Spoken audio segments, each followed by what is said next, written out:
They got us, sis. How are y'all doing? Come on in. First, we listen to just a little bit of music. Music, dance, always decent and in order. And then we'll talk astrology. We'll do an oracle reading. Let's do this.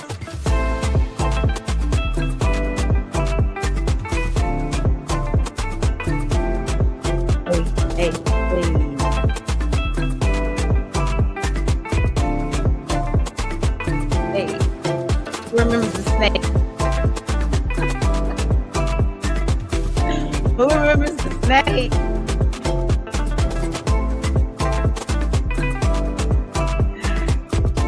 Wealth rising, Peter May.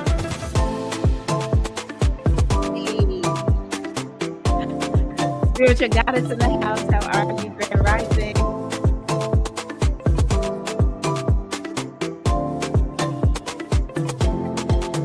All right. Yes, let me take the music down. Let me take it down. Woo! Already feeling better. Oh, I woke up in a bad mood. I'm just gonna call it like I see it.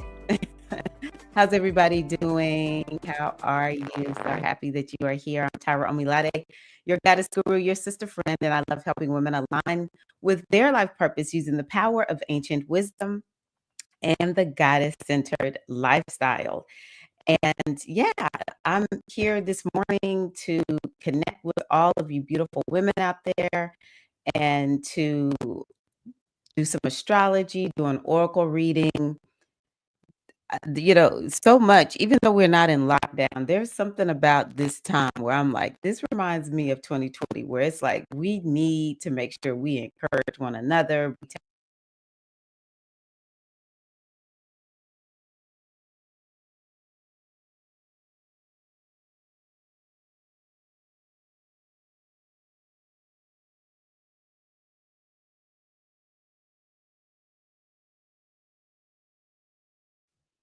There we go. I don't know why my little thing messed up like that. I just saw something flash and I'm like, oh, am I on the right microphone or am I not on the microphone? Let me just make sure. Okay. So yes, we need to encourage one another, all that kind of good stuff. So again, I'll start in the beginning because yes, we are a community of beautiful goddesses, and it's like the cheers of the internet for the goddesses. So let's greet everybody. Wealth Rising, Keita May, how are you, Queen? Grand rising to you, spiritual goddess. So glad you're here, Christina. Still learning. How are you, TJ? Glad to see you. Hello, Kiana. Grand rising. So happy that you are here. Yeah, I haven't even looked at my astrology today, but I'm like, woo, rough start. And then I thought, I'm so happy I have to do the circle today because it's going to help me to shift my energy. So, sending you a big hug. Hello, Latanya. Good to see you. Good morning. Hello, Minister Ocean Kimmy. Grand Rising. How are you? Good to see you. Yeah, we need this. We need to connect. We need to go someplace. Maybe we don't know everybody's name, but we know who we are. We know one another when we see one another, don't we? So yeah, good to see everybody. So let's see here. We're gonna talk the astrology. I'm y'all know I'll tell y'all the truth. I just kind of fell into this stream today. So let me pull up my little calendar and we will look at the astrology and I will do an oracle reading because I always tell myself, when in doubt, Tirra, do what you were born to do. Just do a reading. if you look in the description box, you will see that I put, if you want to get a reading live, you can get a reading live. You can get a reading live. I don't want to do too many, but if you want to get, if you're like, hey, girl, look at my astrology, just tell me what you see, or I can, pull some cards for you or whatever. I put a link there. Um, don't forget, you can get the ebook. You can get the ebook that I created to help you navigate 2025. I'll be sure to pull that up because, oh my goodness, don't we need that? We need some guidance for this year. I knew it was going to be rough, but I'm like, oh my goddess. Let's see here. What else do I want to tell y'all? I do have my Soul Alchemy membership. And I recently put in there a little workout because I said I would add some of my dance classes in there. So I added my very first belly dance workout class in there. So you can get that along with the other astrology and it's other things that I share. It's not just astrology because I know y'all could just look and find astrology online, but it's not me. All right. It's not my astrology, but I'm doing more than that because I know y'all can just find free astrology online. So I invite y'all to join me in the membership. Let's see here. What else do I want to tell y'all? I'm just going about this a very, very long route. I'm trying to find oh, I know what it is. Okay. I was like, what do I typically do to pull this little book up? Doo, doo, doo. Okay, there we go. Here's my little book. Let me. Oh, I know what else I wanted to tell you. I am putting together an initiation for people who want to go get their a.k.a.s. And anybody who watches this who's a part of an elay where they don't give a.k.a.s or do a.k.a. ceremony, this is just how it was done for me. So I'm doing it my way. I think it's actually a good start because my goal is to share with you what you need to know to get a good start on this path. So it's initiating into the Ifa Orisha tradition out of Nigeria. Um, and so I have a whole process that I'm going to take y'all through and I'm really excited about it. I've been recording some of the audios for it. You're going to have a whole audio portion because so many people have so many questions. Like, you know, it's like, what do I need to know? Because in a way, it's a little bit of a foreign tradition. People don't know a lot about it. You can read about it, but when it's time for you to step your foot onto that path and say you're an aborisha, which is a practitioner, a devotee of this path, folks be having questions. So I'm trying to give you some answers, but I'm actually taking you through an initiation, a short one, but an initiation. Anyone who has gotten their elecades with me before and you want to go through this, you can go through it half price. If you don't want to, not a problem. But it is something new. It's a new way that I'm doing this, and I'm excited about it. There's a wait list. I've been waiting for the planets to go direct. And of course, we know Venus is going direct in 3 days. Yeah, in 3 days. Mercury is direct. Whoa, whoa. Um, but the link to get on that wait list is in the description box. Okay. I'll show y'all what it looks like when you get to that. And here we go. Stop it. My little thing. And also, what are you drinking? I just have water this morning. I just have water. So yeah, I just made a quick little sign up page for you to get onto the wait list. And the easing hazing, if you want to get that book, it's in the description box. If you want to join the Soul Alchemy membership description box, seems like something else is there too. My toolkit, which a lot of y'all probably already have. I need to get a new toolkit together. I know. So let us take a few moments to just take a few deep breaths. Inhale, long, slow, deep breath out. Let us bring all of ourselves together collectively. Even if you're a hashtag replay queen, long, slow, deep breath in and long, slow, deep breath out. Placing one hand on your heart, one hand on your womb space, if that feels good to you. These are feminine power centers within us, getting ourselves online with ourselves as along with everyone who is here. And just imagining that you're sitting in a circle, we're all together, arms locked, hands on hearts and wombs, feeling yourself held by Pachamama, Gaia, Onile, Mother Earth. Feeling us surrounding, just calling in our ancestors to surround us.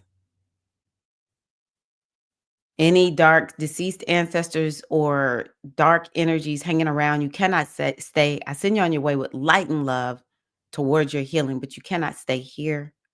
Calling in all of the goddesses from time memorial, the great mother, the ancient mothers, sit with us here in council. Calling the energy of Herakuti Ogun, the warriors of time memorial, to stand and guard the door and protect us as we women work our magic. May the only thing that happened here today be for our highest and our greatest good. And we say, Ashe, Ashe, Ashe. Oh. So I know we've already had roll call, and I'm going to come back and see who else has joined us. But I would love it if we did a quick stitch in. And so you just write your name and what you're bringing in. I need to get our candle.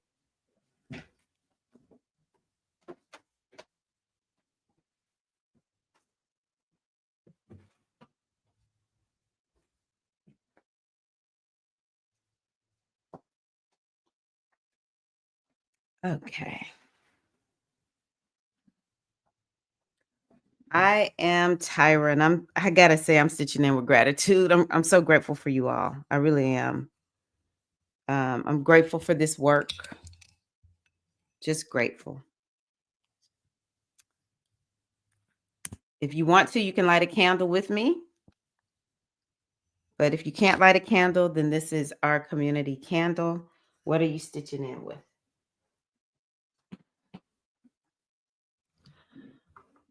Okay. Oh, well. Let's see here. Yes, we can feel each other. Oh, I love it. Mm. I will share that soon. I will share that soon. Spirit is telling me to, but I don't know much, so I have to do some studying. Totally understand. Grand Rising. It says Naila Sarakali. This is Awo. How are you? Awo Omishade. Abaru Aboye Aborsise. I'm trying to say it. So mote it be. Ashe O. Okay. Oh, I hope that you feel better, TJ. Abaru Aboye Aborsise. I'm Christina, and I'm stitching in with balance and patience, drinking sparkling ice mango sugar-free energy drink. I'm proud of you. You've been holding up with those sugar-free drinks. I love it. I'm TJ, and I'm stitching in with gratitude and a white candle with ground iris blossom. Oh my goddess. That sounds amazing. I am Ocean Kimmy, and I'm stitching in with sisterly love. Yes, you are, Queen. You're not late. How are you, High Priestess Shannon? Greetings, Queen. This is the lady when I posted it inside of my group where I shared a picture. I'll see if I can find it of this fabulous box that she sells. It's like a spiritual works type of box. And I told her I wanted one for protection, and she created something that it was beyond my uh, understand, or like I was like, wow, this is really amazing. I'll put it that way. It was beyond my expectations. I didn't have many expectations, but she far exceeded my expectations. I got to keep scrolling to see where is this thing. So yeah, welcome, High Priestess. You are right on time. Oh, okay. I can share it this way. I just try to make sure I don't show anybody's. Look at that. Y'all see that? Look at all this goodness that came to me for protection. And it's all that. It's all that. These have crystals in them. You may not be able to see them. Oh, and this was what is that called? I forgot. It's like you can burn it and it'll burn off bad energy or whatever. So yeah, y'all check out High Priestess, Goddess Muse Botanica. Goddess Muse Botanica. Owl Amishade. There she is. There she is. Love it. Love it. Love it. Let's see here. Oh, Kitame, I'm stitching in with gratitude, clarity, and rejuvenation. Well stitching in with love and light. Shannon stitching in with calm. And you know it's cafecito. Bonjour. How are you, Diza? How are you, Queen? Welcome, welcome, welcome. Yes, welcome to all the beautiful sisters. Oh, you're so welcome. Thank you. Thank you. Thank you. Yeah. Beautiful. Yeah, here we go. Muse Goddess. MuseGoddessBotanica.com. MuseGoddessBotanica.com. Diza stitching in with mindfulness. Diza stitching in with mindfulness. So thank y'all so much. It feels so good to be here with you all. I need to, well, you have to be on my email list in order to get a link to come into the into my mighty networks, because I don't want just anybody in there. I don't want just anybody. So make sure you're on my email list. You can go to my website, goddessbodymindspirit.com, and it might be in, yeah, go to goddessbodymindspirit.com to join the email list. So yeah, we're gonna look at this week's astrology, and I'm gonna do a reading. This is a really incredible month. March was incredible. Yeah. Every month there's going to be something major happening. That's why I said it's giving 2020 vibes, because I just remember the astrology. It was so powerful during that time that I was just like, wow. Um it was like there was never any rest. And so this year is very similar.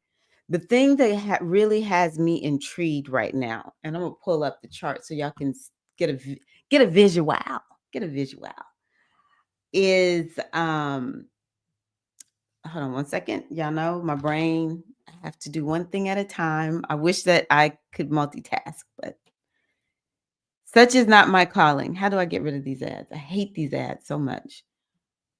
Okay. So the thing that really has me right now is this Saturn connecting with this right here is the North Node. So that is very significant. And I talked about it last week when we were looking at the it makes me, hold on, yeah, I need to take a sip of water. It makes me lose my breath. So we talked about it last week when we were talking about the astrology for the month. So the reason this is so significant is, first of all, Saturn is slow moving, whereas Venus and Mercury, they go past the North Node, they meet it, and then they move on, right? Saturn is slow moving. And so Saturn and the North Node, pretty much right now, they're just like, we're hanging buddies, we're friends.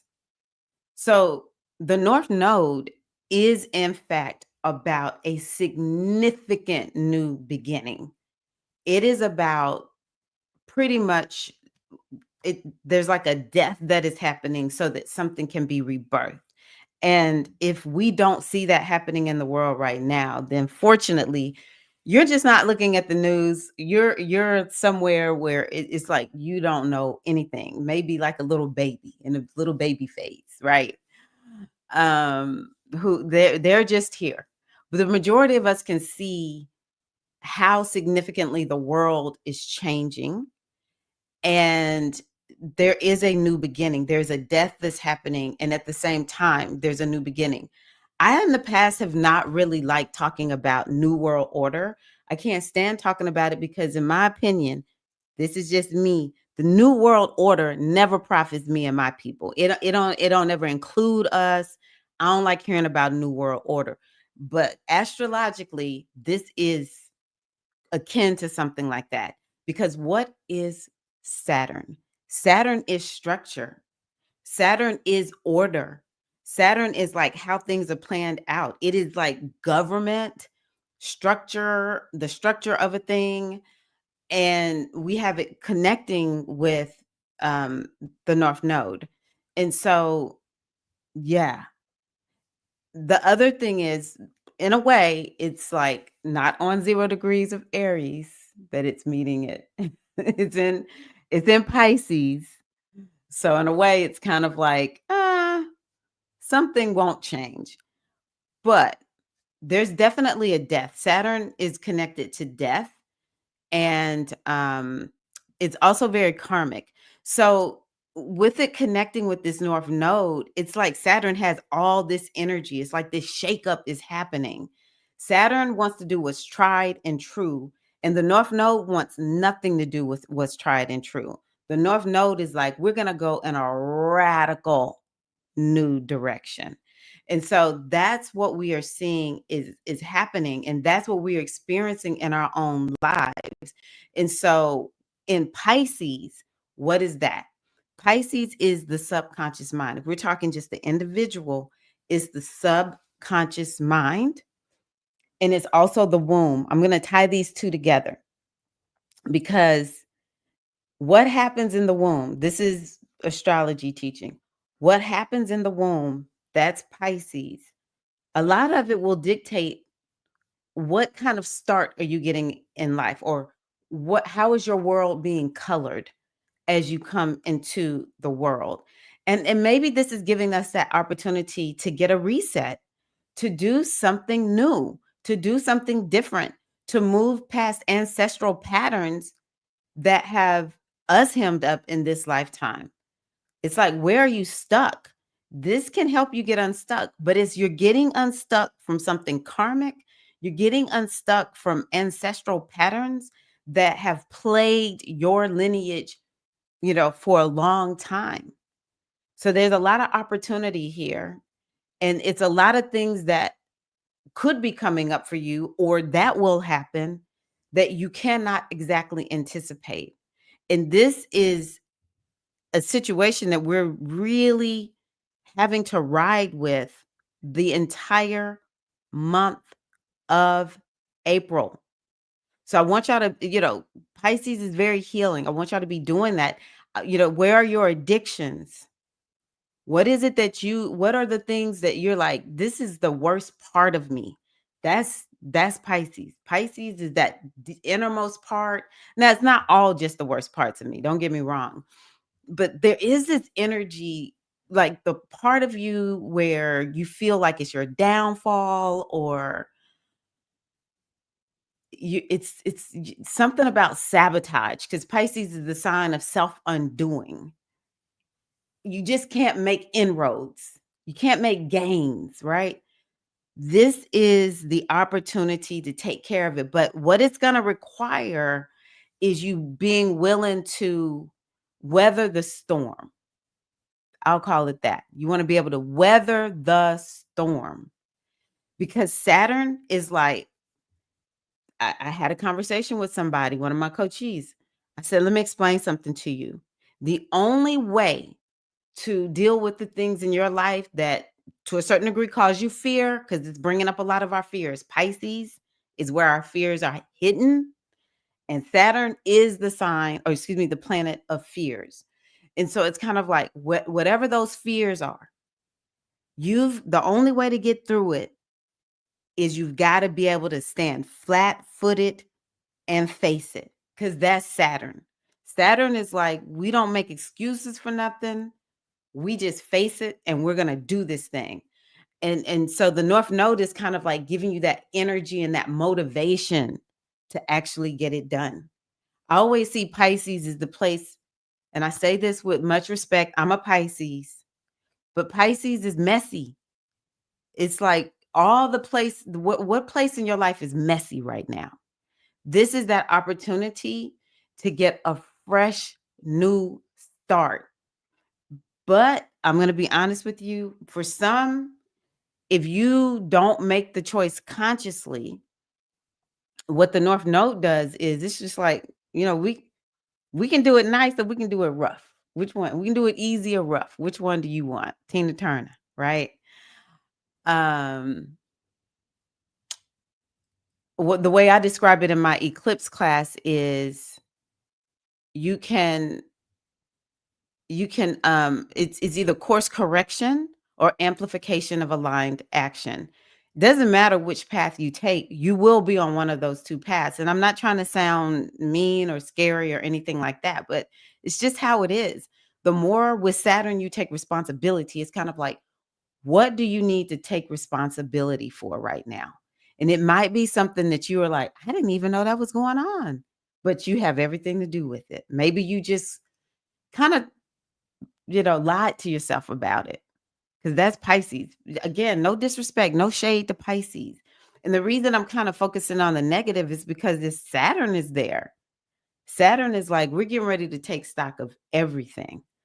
And you're going to be held accountable and you're going to be doled out. Whatever you put in on this, I'm going to pay you in turn for that, exactly in that same way, right? But Saturn is the planet of success. It wants you to be better. It wants you to have longevity. And so, where have you been wobbly? Pisces is like this wobbly energy. Where have you been wobbly? Saturn wants to come and bring in that stability. And it's going to help you, but it's more of this internal experience with it being in Pisces, okay?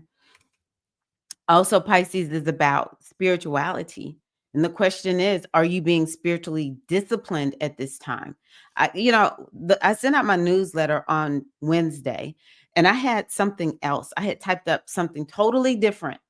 And then I thought, let me do a reading to make sure I'm sending out the right message. And I had to write a whole new, it's the part where I just kind of did a wisdom, uh, I forgot what I called it. Wisdom drop, I think is what I called it. And it turned out that I needed to write about the spiritual practice and the importance of that spiritual practice being the thing that will ground you. It is your superpower. When we think about Saturn in the tradition from the Metu Neter out of Egypt, the Sekert is the same energy as Saturn. And Sekert is all about spiritual power. But you cannot tap that power within you if you don't do something. And so right now, it's like, what is your spiritual practice? And when you engage your spiritual practice, it helps you tap the power within. Pisces is just like, I don't want to face it. It runs away. And I'm not talking about Pisces people, but this energy of Pisces, it doesn't want to face anything. It's just kind of like, it's illusionary. It's like, just lie to me. Don't tell me the truth. But with Saturn there, it's like, you know what, Pisces? It's time to stand flat-footed and face the music. We're not escaping from anything. And the way you're going to be able to really hunker down and do this is through having what Pisces is very good at, spiritual practice. And so my question to you is like, what is your spiritual practice? And are you engaging it full out? Also wonder if you want to share, when you engage your spiritual practice full out, how differently do you live your life? How differently do you see the world? How much better are you able to handle the trials and tribulations that life will send your way.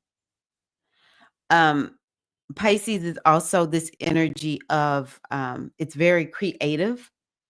And so some people might get more disciplined in the way that they are bringing this creative energy and or channeling their creative energy. It can really help to bring a lot of structure and stability to any area that's a little bit messy for you right now. Okay. So for those who are artsy and very Pisces like, sometimes it's like you're great at the art, but maybe you're not good at the business part of it. You can create the art, but you never actually get it out in the world because Saturn is about crystallization. It wants you to crystallize a thing. And so it's like Saturn being here with that North Node can give you like the beginning understanding of how to crystallize your art or whatever it is. How do you bring structure to and make manifest that which is just in your imagination? Pisces is very much the imagination. How do you bring from what's in the imagination into the physical realm? Um, last little thing too, it's compassion. And so Saturn is not the most compassionate planet. I just don't care what anyone says. I put it this way. Sometimes you got to have fierce compassion. I'm going to call it fierce self-compassion. So, how are you taking care of yourself? Where are your boundaries? That is some fierce self-compassion right there.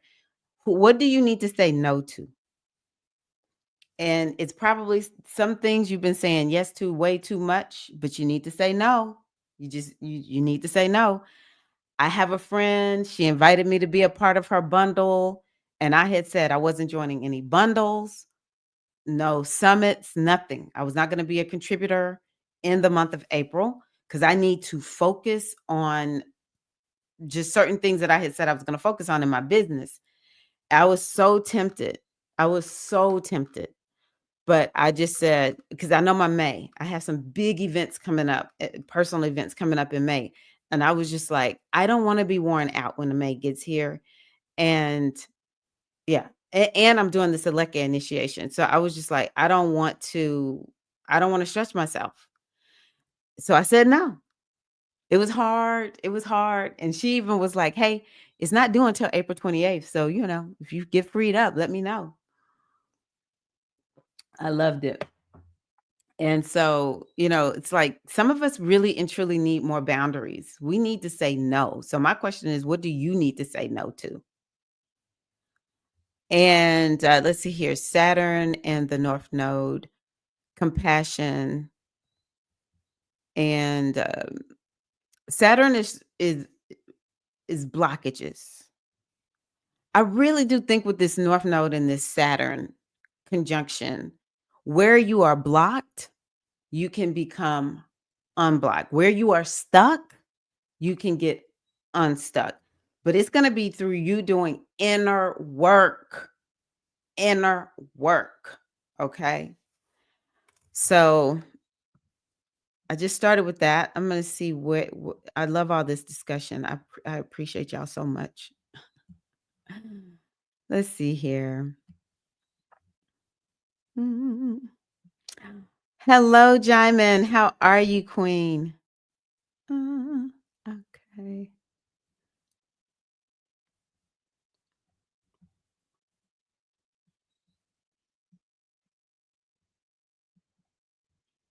Okay. No Shango. I'm at work. We'll have some tea when I get home. You Ashwagandha, are you always going to be working during the day now? Because I know you were getting a new gig. Glad to be in sacred space with everyone. So happy to have you. Yemoyaz Inc. Oh, yes. Thank you for saying that. I'm going to bring this up. Yemoyaz Inc. This weekend. Um, mm-mm. I Oh, shoots, I forgot. I'm thinking I'm off screen. Oh, not cool, Tyra. Y'all about to see all my thousands of emails. Where is it? Du-du-du. I'm gonna bring up my email. View in browser. Okay, here we go. All right. So this weekend was like of epic proportion because I was just like, I've got to figure out this newsletter. I pour my heart and soul every time I send one. And then there was still something where I was a little bit stuck. And yeah, this weekend I was like, I'm not gonna leave.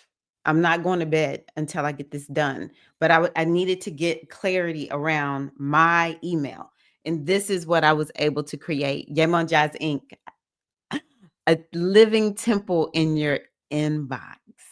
That is what I'm going for. I want my emails to be, or my newsletter to be something when people read it, they're like, you know what? I feel better after that. Messages from the Watchers of Wisdom with Tyra. Oh, I'm so excited. I'm so excited. I just don't know what to do. So thank you for saying that. Uh, you can get on my newsletter list by going to um, goddessbodymindspirit.com. Yeah, Aries season. This has been an incredible Aries season. Let's see here. When does it end? I think it's is it the 20th? Sun. Where is it? I don't see it on here. They left it off. That's weird. Maybe I'm just missing it. This is April, right? I know it's got to be like the 20th. Sun and Taurus. Okay, I thought I saw it. Sun and Taurus on the 19th. That's weird. But anywho, yeah, Aries season has been a trip. Oh, hello, Great Horizons. How are you, Bliss? How are you? Lots of upheaval. Yes, yes. Definitely a buckle up moment. Exactly. Hello, Natasha. How are you, Queen? How are you? Yes. Lots of shadow work. Mm-mm-mm. I'm sending you so much love. It's challenging. And I know you're a Gemini, so I don't remember where all your signs and planets are in not signs, but your planets, and I think you might be a Gemini rising, but it's been it's been amazing. It's been amazing. Oh, yes. I can imagine this is happening. Good for you. Good for you. Yeah, sending you lots of love, Bliss. But right now, it really is kind of, and Mars is actually, if we look at Mars, it's still here in Cancer. So doing its retrograde. So it's a lot happening with family. It is a lot happening. So I'm not surprised to hear that. Yeah. Saturn making Pisces grow up a bit. Yep. Got to say it with your chest. Take accountability. Exactly. This is interesting. I had to remove some ancestors who weren't connecting with me, only taking my offerings, not giving channelings like my past relatives. That's a big deal right there. Oh, relationship messy right now. But the man of my heart is going back to his country. Oh, okay. Understandable. So sorry to hear that. I'm a Pisces sun with Saturn in Capricorn. All I have to say is, ooh. Yeah. Saturn is not playing with us right now. Saturn is not playing with us right now. Yeah, sending you love. Where is this? Sending you love. I read it and then it's really kind of sinking in, Natasha. Sending you so much love. Mm, mm,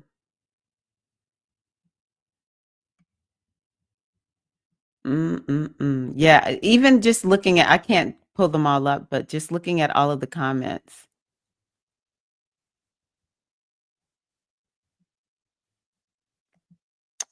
Yes, Yes, yes, yes. Spiritual practice. It works, doesn't it, minister? It really does. It really does. When I start to veer off course, I always think what spiritually is going on. Love that. Love that. This is a good time then, Diza. If you're not good at monetizing art, then this could be a transit that could help you with that because you are extremely creative. And I just don't believe that we're born, those of us who are creative are born to be broke just because our culture doesn't value it, the world doesn't value it. This is our opportunity. This, and I know you're a hard worker too. So, and I'm saying that because it's Saturn. So this is our opportunity. This is our opportunity. Aw. Oh, okay, you're driving home from work. Safe travels, queen. Mm. I love that. And it's okay to say no to yourself when you're tired as well. Yes. Okay, I'm loving this. Other people are saying no. I had to say no to a friend too, co-hosting. Yes. Good for you. Oh, thank you. Thank you. I appreciate you. Yeah, I was so happy when once I created that. I was like, "Really? Oh." But, it's like the reason I haven't created it is because I was so busy saying yes to this opportunity, all these opportunities to speak, be a part of a bundle or whatever. And finally, I was just like, I need to just focus. I just need to focus. Um, okay, let's see here. It's been a struggle for me, but my kids are mostly okay. Love that. Pushing you to move. Okay. Mm. Okay. Let's see here. Let me just do something really quickly. I said if you wanted a reading, wanted to get a live stream reading, to let me know in the comments. So let me know if anyone, I don't think anybody has ordered a reading, but if you do choose to get a reading here live, please let me know that you paid for a reading. Okay, because I don't see notifications and things like that while I'm live. I guess I could pull it up on my phone, but yes, it's important to lift our sisters up, stay buying within our own communities, keep our money and energy here together. I agree. I could not agree more. And often I've often said that if we could just, it's like we can create our own little economy. So if you're in my group, I'll create a thread so people can post whatever they are selling, whatever work they do. I'll post it there. Or if you know somebody who has something, or some type of small owned business that we can order from. The mini readings, they should be called micro readings, are 35. If you get them live here on the live stream, 35. Okay, so um we're gonna go back to looking here at what's going on. So yeah, that you can see that took me that took me right there. So Mercury is direct. It went direct on the 7th. And you can see here Venus conjuncted Saturn. That's another thing that's happening. There's Venus retrograde. She conjuncted Saturn. And that might be why I'm a little bit grumpy because she's right there still with Saturn. And so, Saturn is very sober. It's like, Venus is like, I want to have fun. Think about Oshun, for those of you who know Oshun. Oshun is flowy and optimistic and positive, and it's like, let's have joy. And Saturn is like a rope tied to her. Yank her down. And Pisces is like, I want to be in the clouds and I'm dreaming of a better day, and Saturn is like, yank. All right, you want a better day? Get to work up there in those clouds just floating around. Mm-mm. This is Saturn. You want to manifest. You want to manifest your dreams? Did you not see the plan that we put together? And you all up in those clouds. We got stuff to do. Okay. All up in the clouds. Get to work. That's what Saturn is doing. This explains my moodiness because Venus rules my moon. And I've just been like, just grumpy, grumpy, grumpy, right? Um, but yeah, again, Venus is our desires, and it's like, what do you desire? Well, what's the plan?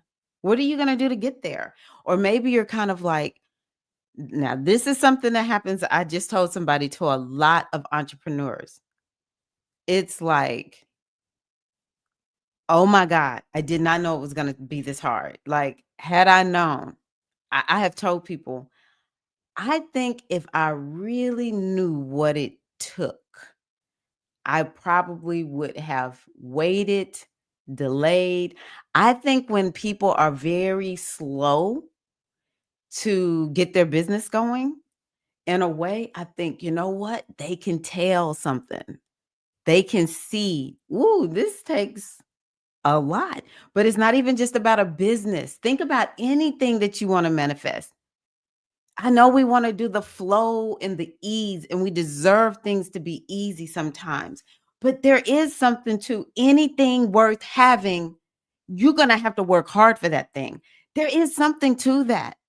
Most people who are successful at what they do will tell you, oh, I've just been at it for about 30 years.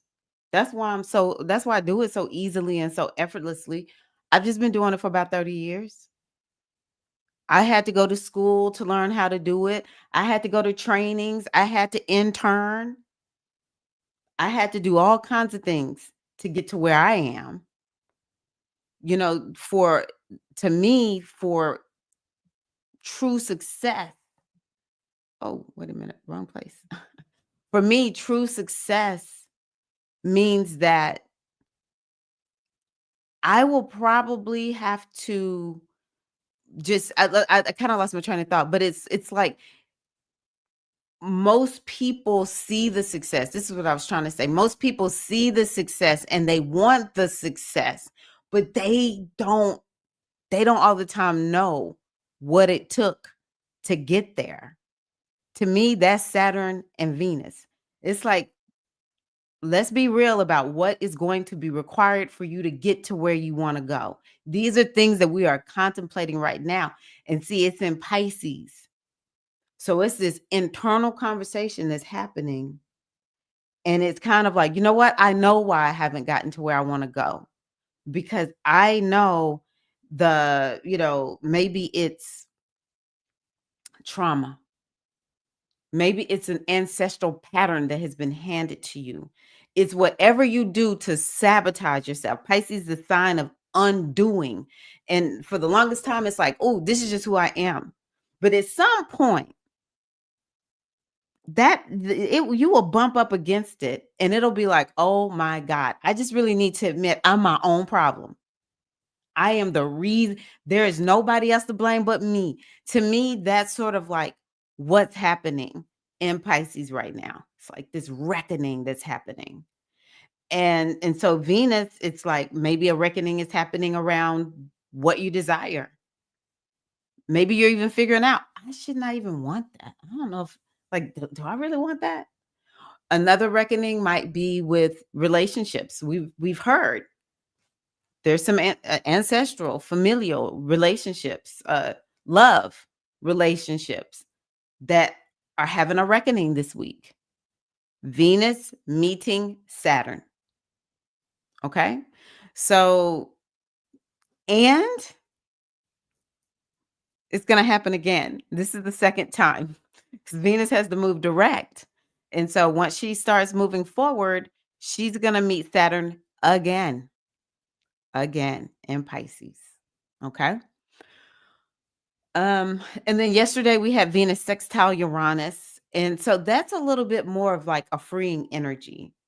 And Uranus is in her sign. Well, even though everything looks like a hot mess. Like if I didn't know what was happening in the news, I would say there is potentially some financial blessing. Now, this on the personal level, it definitely could be personal. Some financial blessing coming your way, but you got to do something to actually possess it. It could be something unexpected coming your way. Um Uranus is Uranus and Venus, money, and Taurus, money, banking, Uranus, markets, and let's say Venus is in Pisces. Yeah, right now, my only consolation really is I know that there's a higher power working Pisces. Okay. Pisces is truly like working with the all is one, the unseen realm, spirit, universe, whatever you call the great deity. So there's something about that. It's kind of like, yeah, things look a hot mess. And I'm happy I'm looking at this because this is one of the things that kind of may put me in a funk. I'm like, it's so much unnecessary, whatever's going on in the world right now. But seeing this is kind of like, okay, because this is the second time and they will meet again. This is the second time that they're meeting. And so there's a shakeup happening in the world markets and with finances. Also, something about spending and like spending too much. Maybe there's some unexpected money you're gonna spend, and it is a little bit extra, but um, let's see here. What do I want to say about that? It's a little bit extra, but it'll work in your favor because this is definitely a more it's a harmonious aspect. It's a supportive aspect, but it's not the kind of this like if you made this investment, you're gonna have to really capitalize off of it. I tell you what, I got some stuff coming y'all's way. This just hit me right here because Uranus is technology. So how can you use tech to make money? Okay. Mhm. All righty. Let's see here.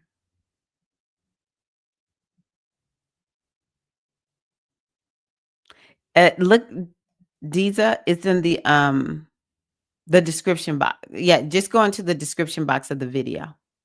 All right. I'm looking at some of y'all's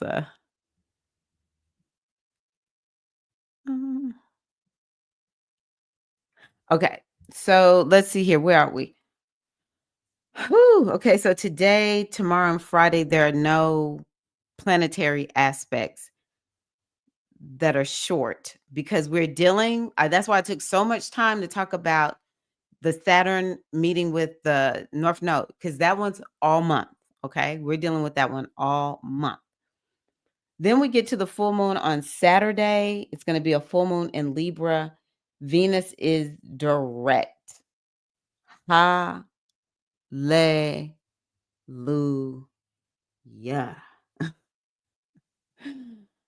Maybe with all of this madness, something will be reversed with Venus going direct. Now, it's going to take a minute to get it all sorted out. So let's not, we're truly not in microwave society mode right now. Okay. We're in, you got to go get all the ingredients, baby. You might even have to grow some of them. You got to mix them, you got to cook them, and then you can eat them. So we're in that kind of mode right now. But yeah, we're going to have this full moon in Libra. Let's see here. That's going to be on the 12th. Let's just get to the 12th. Y'all know I can't stand. Okay. It didn't bring it back. Oh. Okay. Cool. Cool, cool, cool. Okay, so full moon in Libra on this day. So we're gonna have the moon is over here in Libra. Libra for sure is all about relationships. I'm gonna be honest with you, Natasha. Right now, people really and truly can be struggling with relationship topics. It's just we just finished having the south node of the moon in Libra. We're not out of that. I mean, for the next 6 months, relationship topics definitely are on the horizon, or at the forefront, I should say. And it's something about purging and releasing. It's like, what are the blocks in your relationships? What are the old, it's like old patterns and habits that you no longer need? That's what we've been working on for the last year and a half. Okay. So this is definitely a transit that could be bringing up relationship topics for you. The South Node is no longer in Libra. So it's like everything is getting reset. So I want you to begin to be the kind of person who is good at relationships, and you can open yourself up to having more of a loving relationship. Yeah.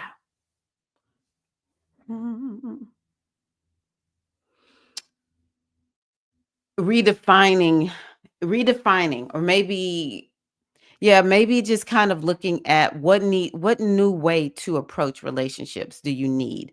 Or if there's something that contributed to relationship topics, because sometimes I find that, people who have relationship topics, maybe they saw bad relationships when they were kids, and it's kind of like you don't all the time know what a good relationship looks like. So the actual lesson is not that you're bad, is that watch people who are good at long-term relationships. It's like study their thoughts, their minds. How do they act in the relationship? What kinds of people are they choosing to be with that would allow them to be in these long-lasting relationships? So, yeah, Venus is going to be this south node, excuse me, this full moon is going to really be bringing up topics around relationships. I think it's going to be bringing up topics around our relationship with money, our relationship with food, our relationship with overindulgence, you could say. Um, it also will have us looking at where are we in balance, out of balance. The South Node in Libra, there so much focus on where is the disharmony. I never thought about that until this moment. So much emphasis on the disharmony. And so you want to be looking at where do you lack harmony in your life, and this full moon might bring that up for you. Now it is a full moon, so you could be realizing something. You could be completing something. It's a time to celebrate. And it could be around any of those topics. It's also art. So maybe somebody who's artsy is celebrating completing artwork or being recognized for their art in some kind of way.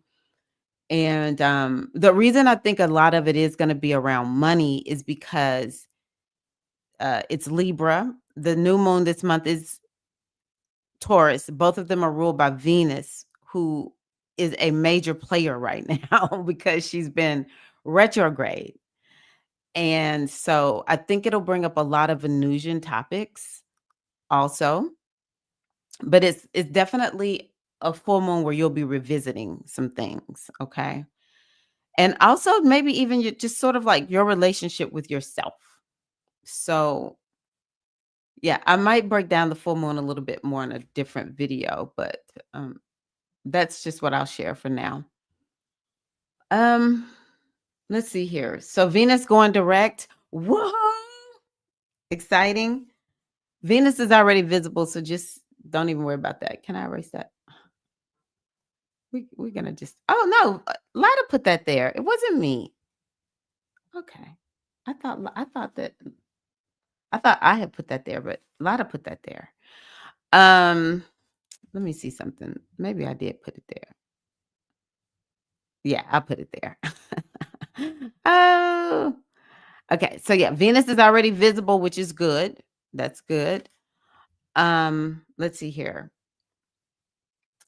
And then Mercury is going to go back into Aries on next week, right around this time. So we'll talk a little bit more about that. But one thing for sure, we are immersed in the water right now. But next week we'll start feeling more of the fire. We'll start feeling more fire. Look, even Mars is going back into Leo. So the water is healing and it's intuitive. So, maybe our intuition is a little bit heightened. You know, Saturn being in Pisces, I really have felt a little bit it's harder for me to access my inner muse is what I kind of feel like.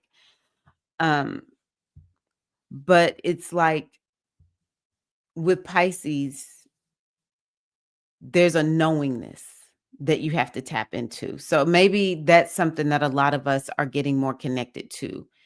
Being more it's like this grounded feeling, okay? Or clairsentience might be something. I don't know why I feel like saying this, but I want to hear if anybody knows something more, if something comes to you by me saying this. The crystals will be talking, the crystals will be speaking. And I just say that because Saturn is hard things. It represents rocks and crystals. So maybe there's something, maybe, or do you use a crystal ball? Maybe we need to all go get crystal balls. um, yeah.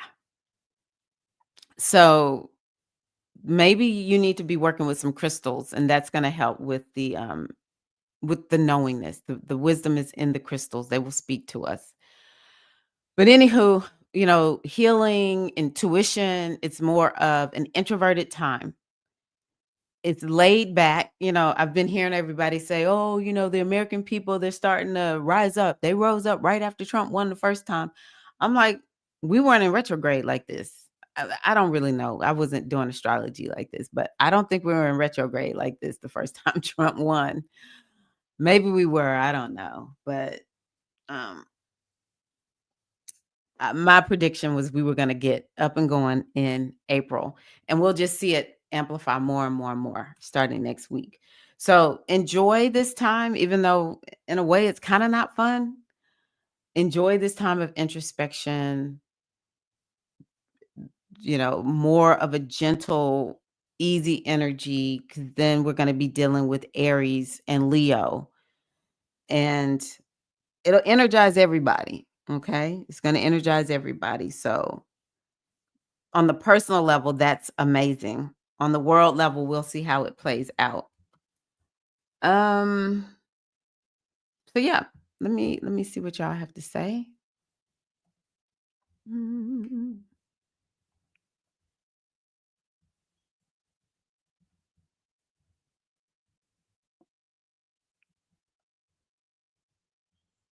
Okay, Shannon's link is in her bio. So if you go to High Priestess Shannon here on YouTube, you'll be able to get to her website there. Exactly, Jaimin. I need Saturn to I'm like, Saturn, you're in Pisces. Take it easy. What are we doing? He's like, I hate being here. These lazy things. So lazy. I've been grumpy too. I feel like I need a break to break out of something. My job has been really bringing me down lately. Yeah, actually that Venus in your with Uranus, it'll make you feel like you want to I feel like busting loose. Busting loose.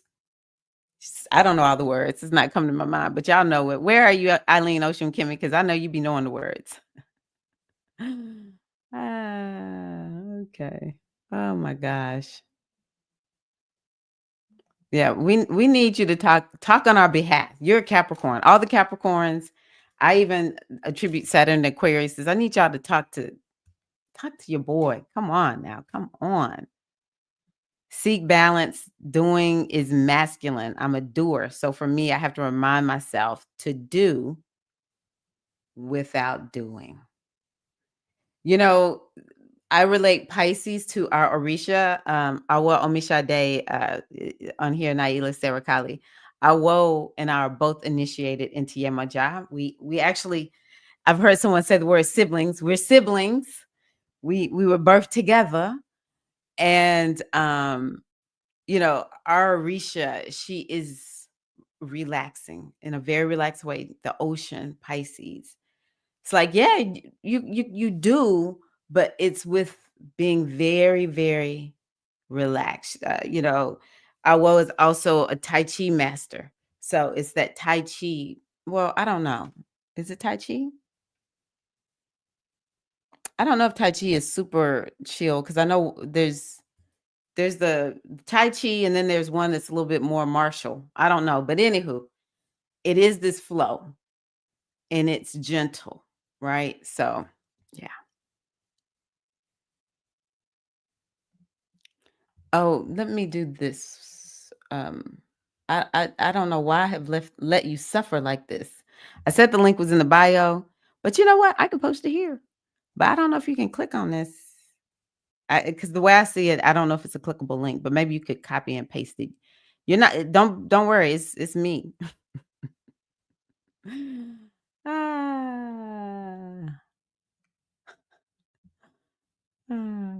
Thank y'all for helping, Diza.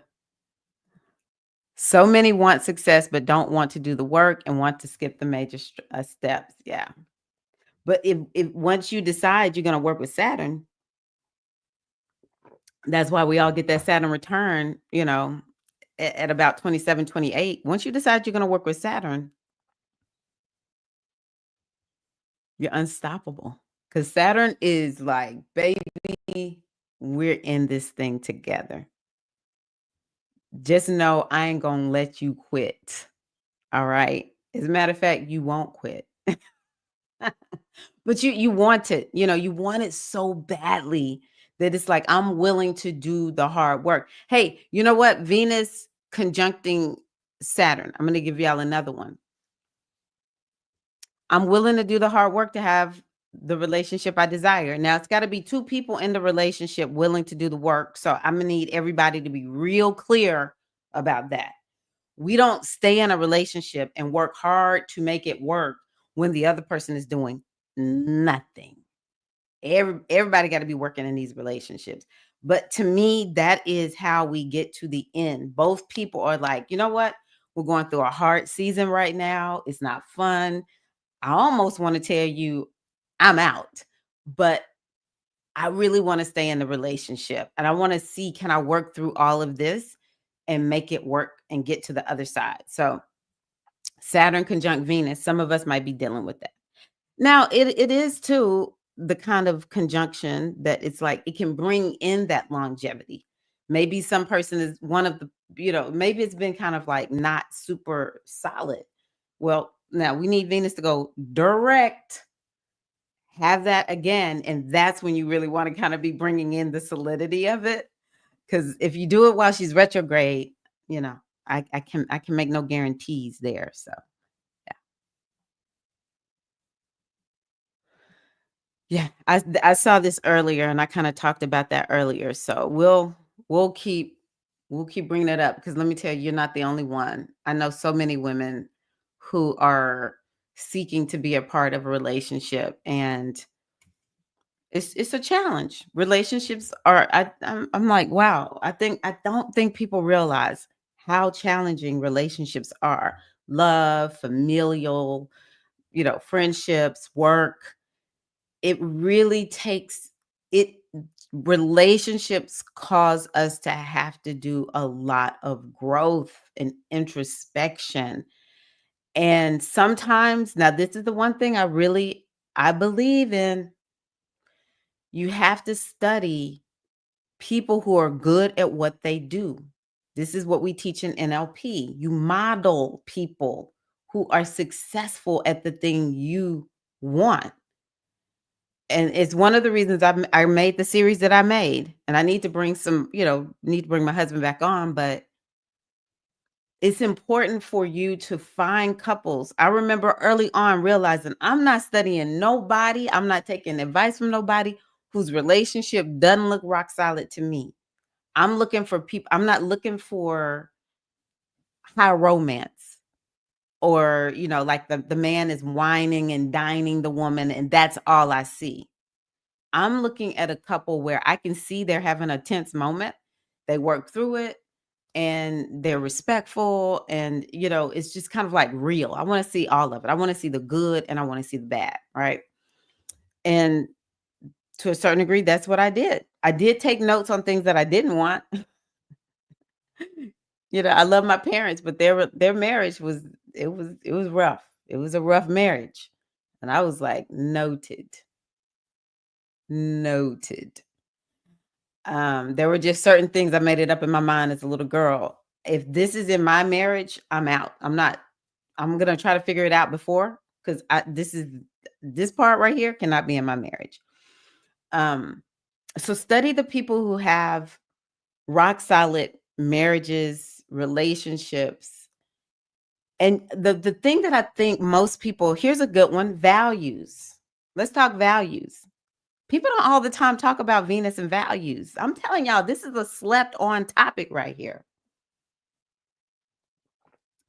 You gotta be in relation. First of all, you gotta have some values. There's some certain qualities that you have to value. I'm gonna say this very lovingly. First of all, I get wanting a man. I do. I get wanting relationship because I know some women are in relationships with other women.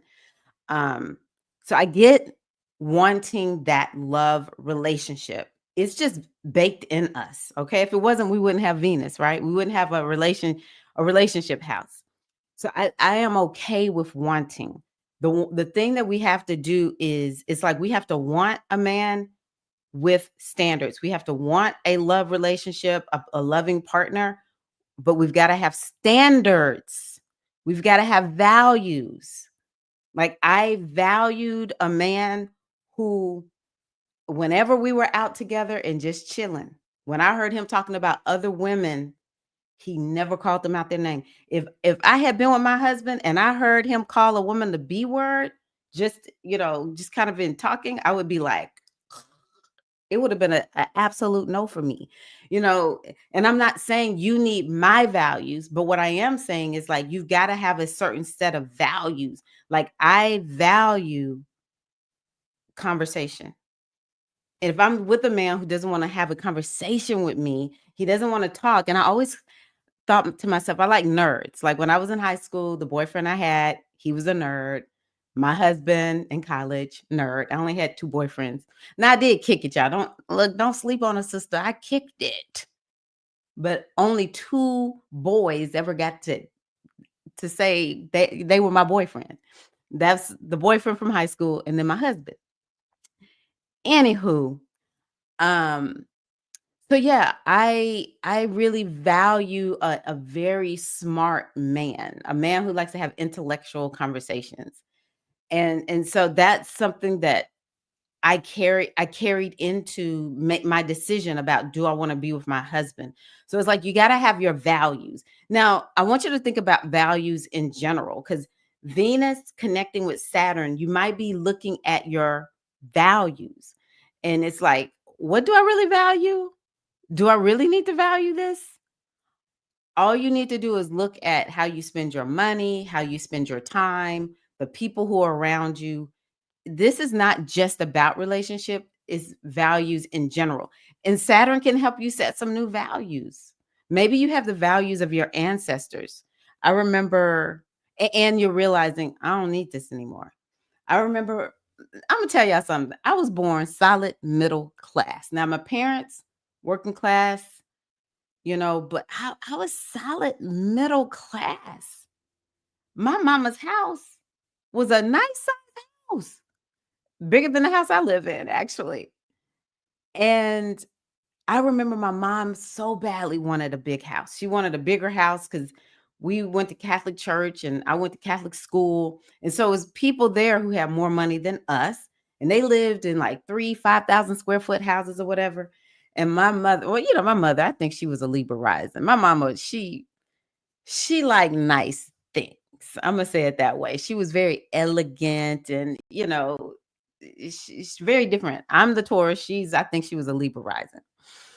So I'm earthy and not all like that.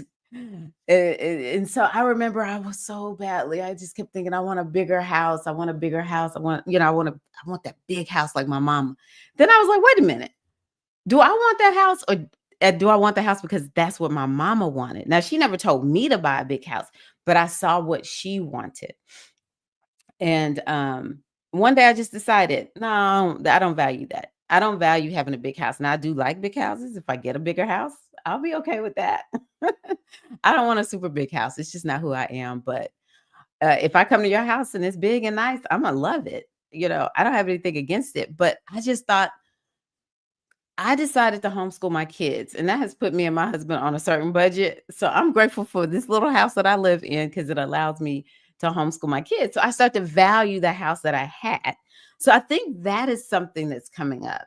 Values are shifting and changing. That is something else that I think a lot of people can be focused on. Okay. So, anywho, oh, y'all got some good, good. Yes. Yes, yes, yes. Take that responsibility.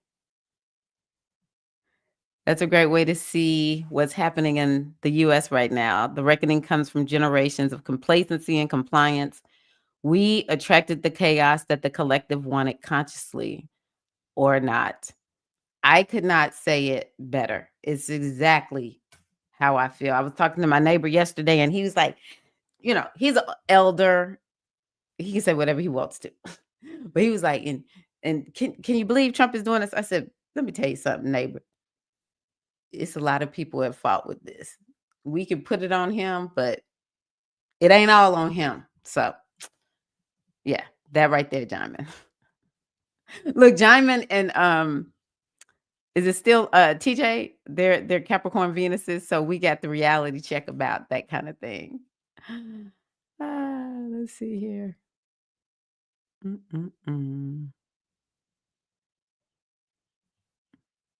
I'm kind of scanning through because I don't know how many more comments there are. Oh, thank you. Is it, Diza?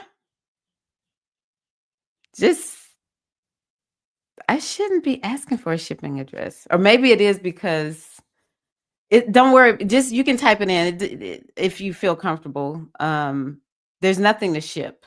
I think I left that there because I don't want people who are doing scammy things or using somebody's card that they shouldn't.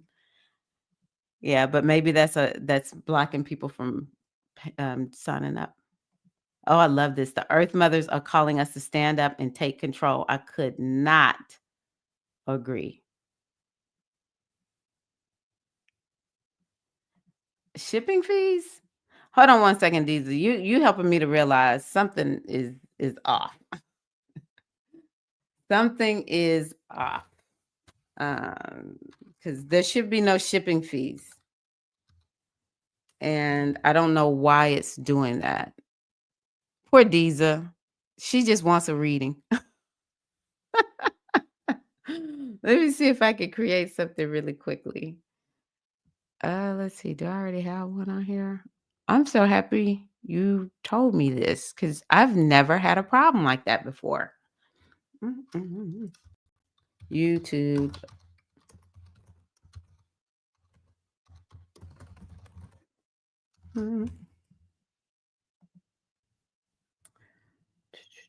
Let's try this, Deeza, if you haven't given up. Let's see here.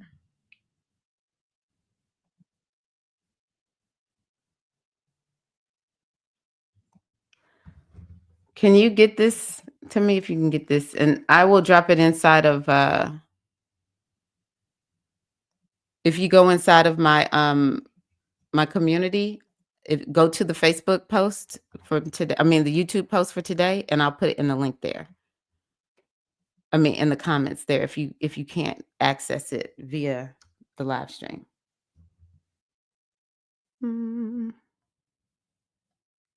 929. Oh my God, Deeza.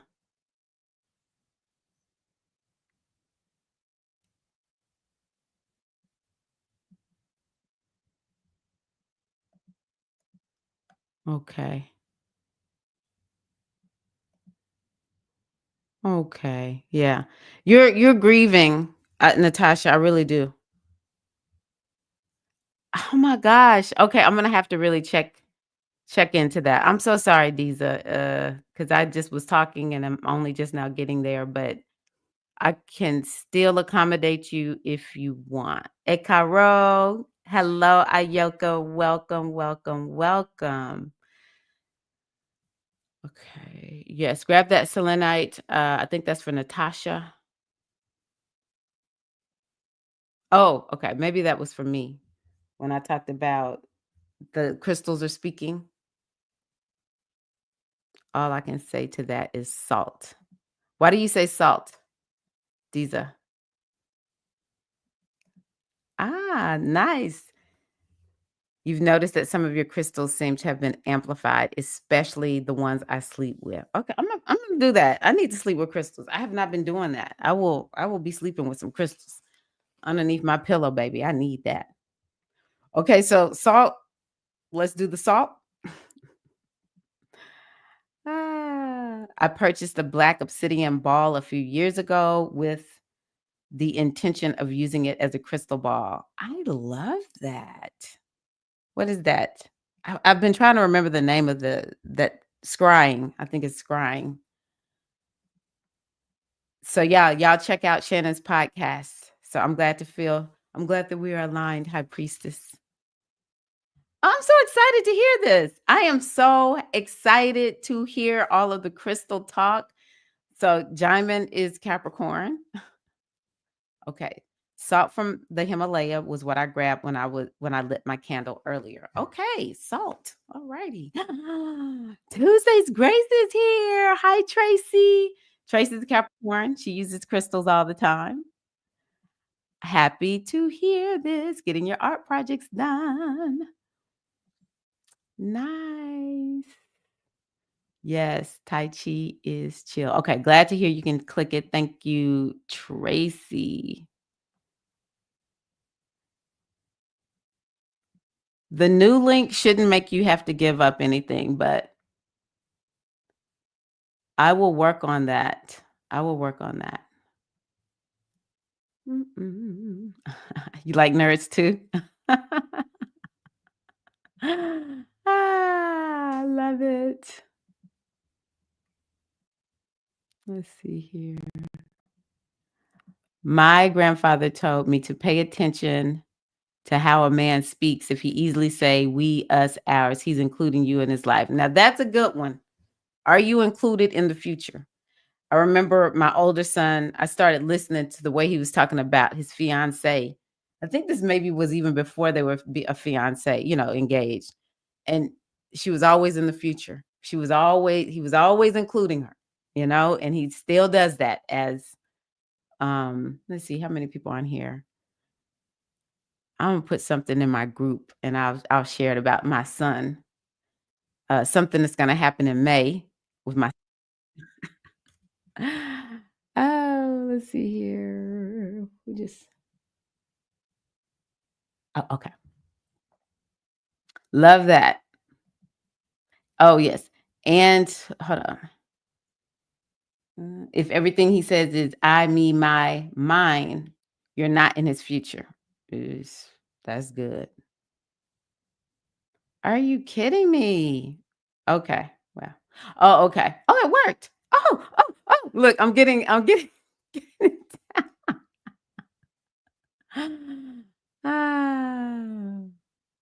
I love that, minister. I love that. Some people, this is just where they are. This is as long as you're happy where you are, that's all that matters. Um, Diza, can you send me an email? I don't know. I don't know if I have your information. Mhm. And you weathered the storm just like Saturn said. I'm so sorry that was hard. I really am. I'm so sorry. It should not have been that hard. That's right. Don't sleep on the nerds. To ward off negative energy. Yes. Okay, let me see here. We're gonna have some fun. I get to do a reading. Let's see here. I need to look into that shipping fee stuff because that should not have any shipping fees on it. I'm gonna try to email you, Diza, because I have received an email from you before. Diza. Oh yeah. What? are your date, city, state, and time of birth? And yeah, I just sent you a message.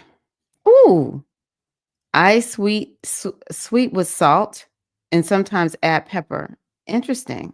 That is very, very interesting. So while I'm waiting to get Deeza's information, I'm going to do a reading.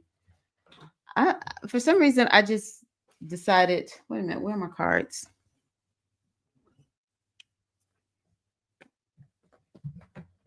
I decided. Oh, okay, you put it here. Okay, cool, cool, cool. I'm just going to do a really quick reading for the community. I'm going to pull one card. This is from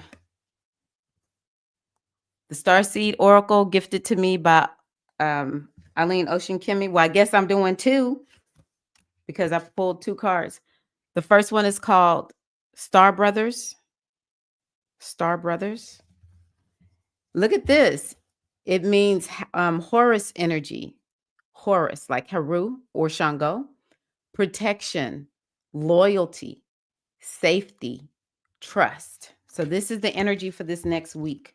Star Brothers. That's this is one of my favorite cards. I pulled it before. I do like this card. So let's see what it has to say. Star Brothers.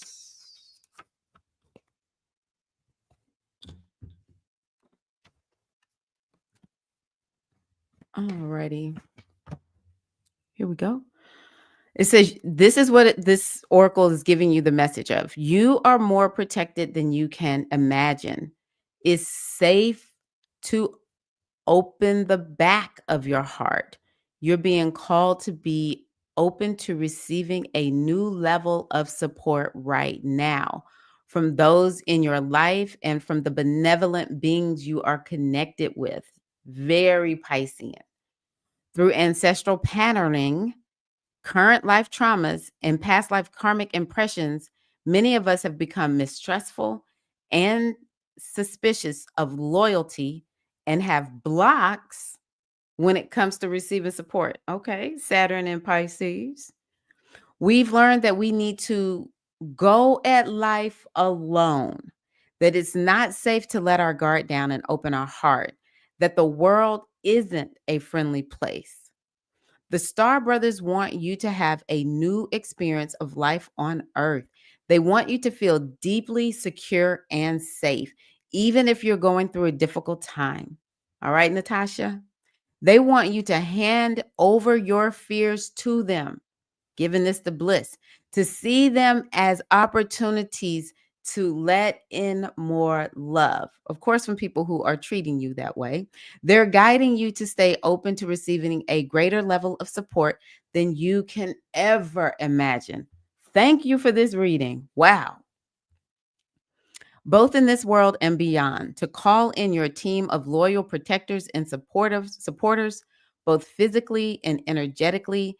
They want you to learn to soften through life's ups and downs. Wow, I needed this. And to learn to open your heart, especially when it most wants to harden. How can you open yourself to receiving more support? Wow. Okay. Awesome, Diza. That's a cool name. Fort de France. Fort de France. Okay. Woo. Last one, and then we're gonna do Deeza's reading. I wasn't gonna do this card, but then I saw what it says, and I'm like, no, we're gonna do this card too. Lifting the veil.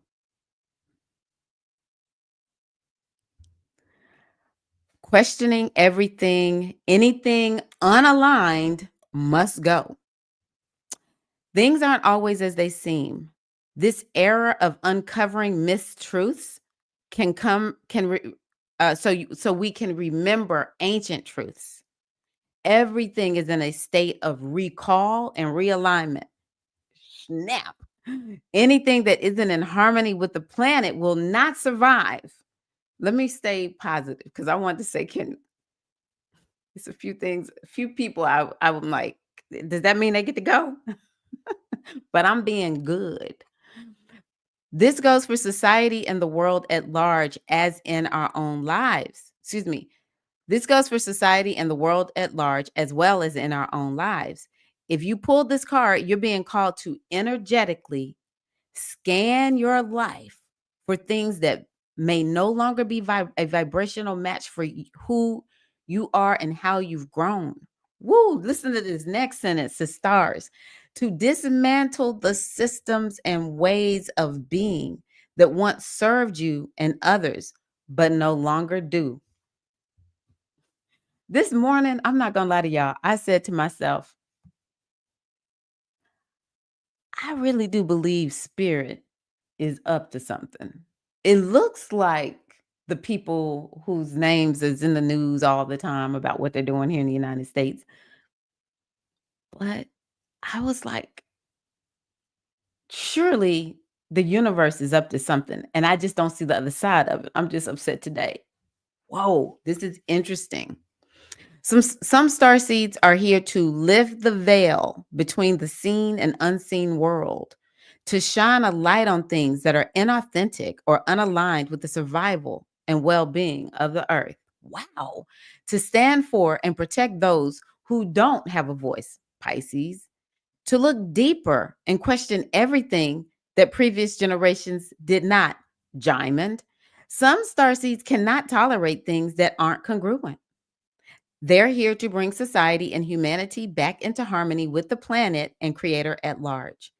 If we tolerate things in our life that aren't aligned and congruent with it, we add to the misalignment of the planet. What? You're being called to trust yourself. Notice what's out of alignment and then take the baby steps required to bring it back into harmony. That's no easy feat, but it's so worthwhile, both individually and for the planet. So, inquiry, the Starseed Soul inquiry, what isn't congruent in your life, and how are you being called to bring it back into harmony? These readings, they be on point. They're scary on point. What do y'all think about all that? Sheesh. All right. I'm so excited. I get to do a reading. I'm so excited. I'm so excited. I'm so excited. Let's see here. Mm-mm. Mm-hmm. Mm-hmm.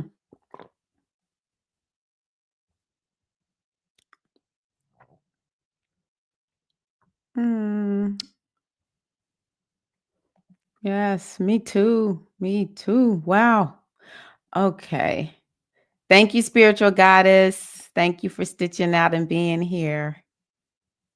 Okay, where okay, here we go. Diza. Do I have you in here? Nope. Okay. We're gonna add Diza. Are y'all excited? Are y'all excited? I'm just gonna put you in here as Diza. Hi, Jennifer. Oh.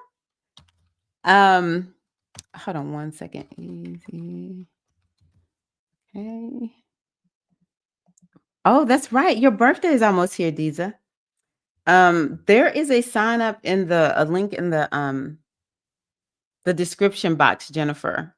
If you're in the United States, I hope that it just asks you to pay just the 35. This is live readings that I'm doing. Where are you, Diza? There we are. Yeah, you're so close to your birthday. 1977. 1:40 p.m. So 13:40. Martinique.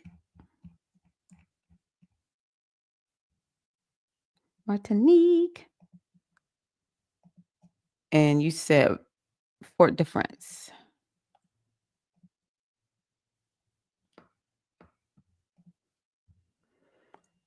Okay.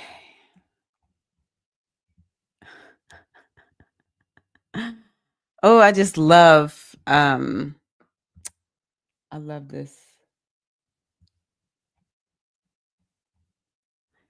And also, Jennifer, I dropped the link in the oh, here it is. Uh, I dropped the link in the live stream. You can maybe use that, but you need to let me know if you do pay because I'm not getting notifications. Okay, so let me bring up Deeza's chart. Deeza, and you can let me know is this right? Do you know Deeza if you are a Leo rising? You put your information in there, so it's there. 420, 1977, 1340 or 1:40 p.m. Fort de France, Martinique. Okay. Okay. In a way, I can kind of see why you struggle with getting your art out because you have Saturn in this first house. But let us put the transits on here and see what we have going on. Um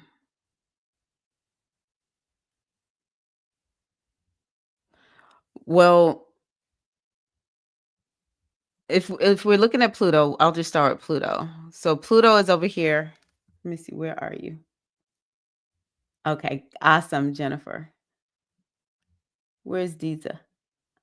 Deeza, do you know if you're a Leo rising? Does that look right? I always like to kind of verify these things when I'm doing them kind of on the fly like this. But I have you as a Leo rising. And of course, your sun is in Taurus. Your Mercury is in Taurus. Your moon is in Taurus. That's nice. And it's conjunct your MC. So that is excellent. And this Pluto might be giving you a little bit of a run for the money, okay? Because it's squaring your sun right here. And so there is this transformation that you'll feel yourself caught up in. I think it's on the 3rd degree right now. Hold on one second. Pluto is on the 3rd degree, yeah. So I do believe that that's something that could be giving you a little bit of a run for the money. It's really pushing you, is asking you to make some changes. You mentioned your children were kind of like, "Hey, we need to make some changes, mom." So that's one thing. It's the sun is your body because see, Deeza is a Leo rising, so the sun is her body. So that it could be really, and it's you. So there's some massive transformations that are happening for you. And maybe it is stemming from a bad relationship or something happening in in the form of like a relationship with someone else. But the invitation of Pluto is whatever is applying the heat and really asking you to change, it's going to help you to like step into your power. That's the thing that I'll say with this. So it's really important for you to step into your power. Okay, good. Leo rising. Um so yeah, Pluto is about change, transformation, and I think too this is an opportunity for you to maybe get some more clients. I can't remember exactly everything that you do, but I know that you have clients. But it's like, you've got to be willing to make some changes is how I'm seeing this. It's like, where are you being asked to do something new? Maybe, we've been talking about dying and rebirthing today. So where is it that you need to die and rebirth to? And one thing that I will say that I love though is that you have Jupiter right here at 3 degrees of Gemini. And so with Jupiter being there at 3 degrees of Gemini, even though that sun is taking all this heat, and I can imagine you are dealing with not feeling well, so it's important for you to take very good care of yourself. Don't sleep on taking care of yourself. Don't overwork. That might be something that you're dealing with. You're working too much. Even if you have to work a lot right now, you might be in a season where you got a lot of projects or, you're just kind of required to cut everything else out so that you can take care of yourself. Okay. But right at the same time, you have a trine coming from Pluto to your Jupiter. So that's lovely. That's amazing. It can really help you go to the next level. It can help you make more money. I think for you, it's important for you to set some goals and, you know, in your very Taurus way. You're gonna have to be methodical and work on them step by step by step by step, because Tauruses don't like to be rushed or whatever. But yeah, that is something that I think is important for you to understand, that if you're willing to make the changes and the transformation, then it can really take you to a place where you can make more money, you can achieve more in terms of goals.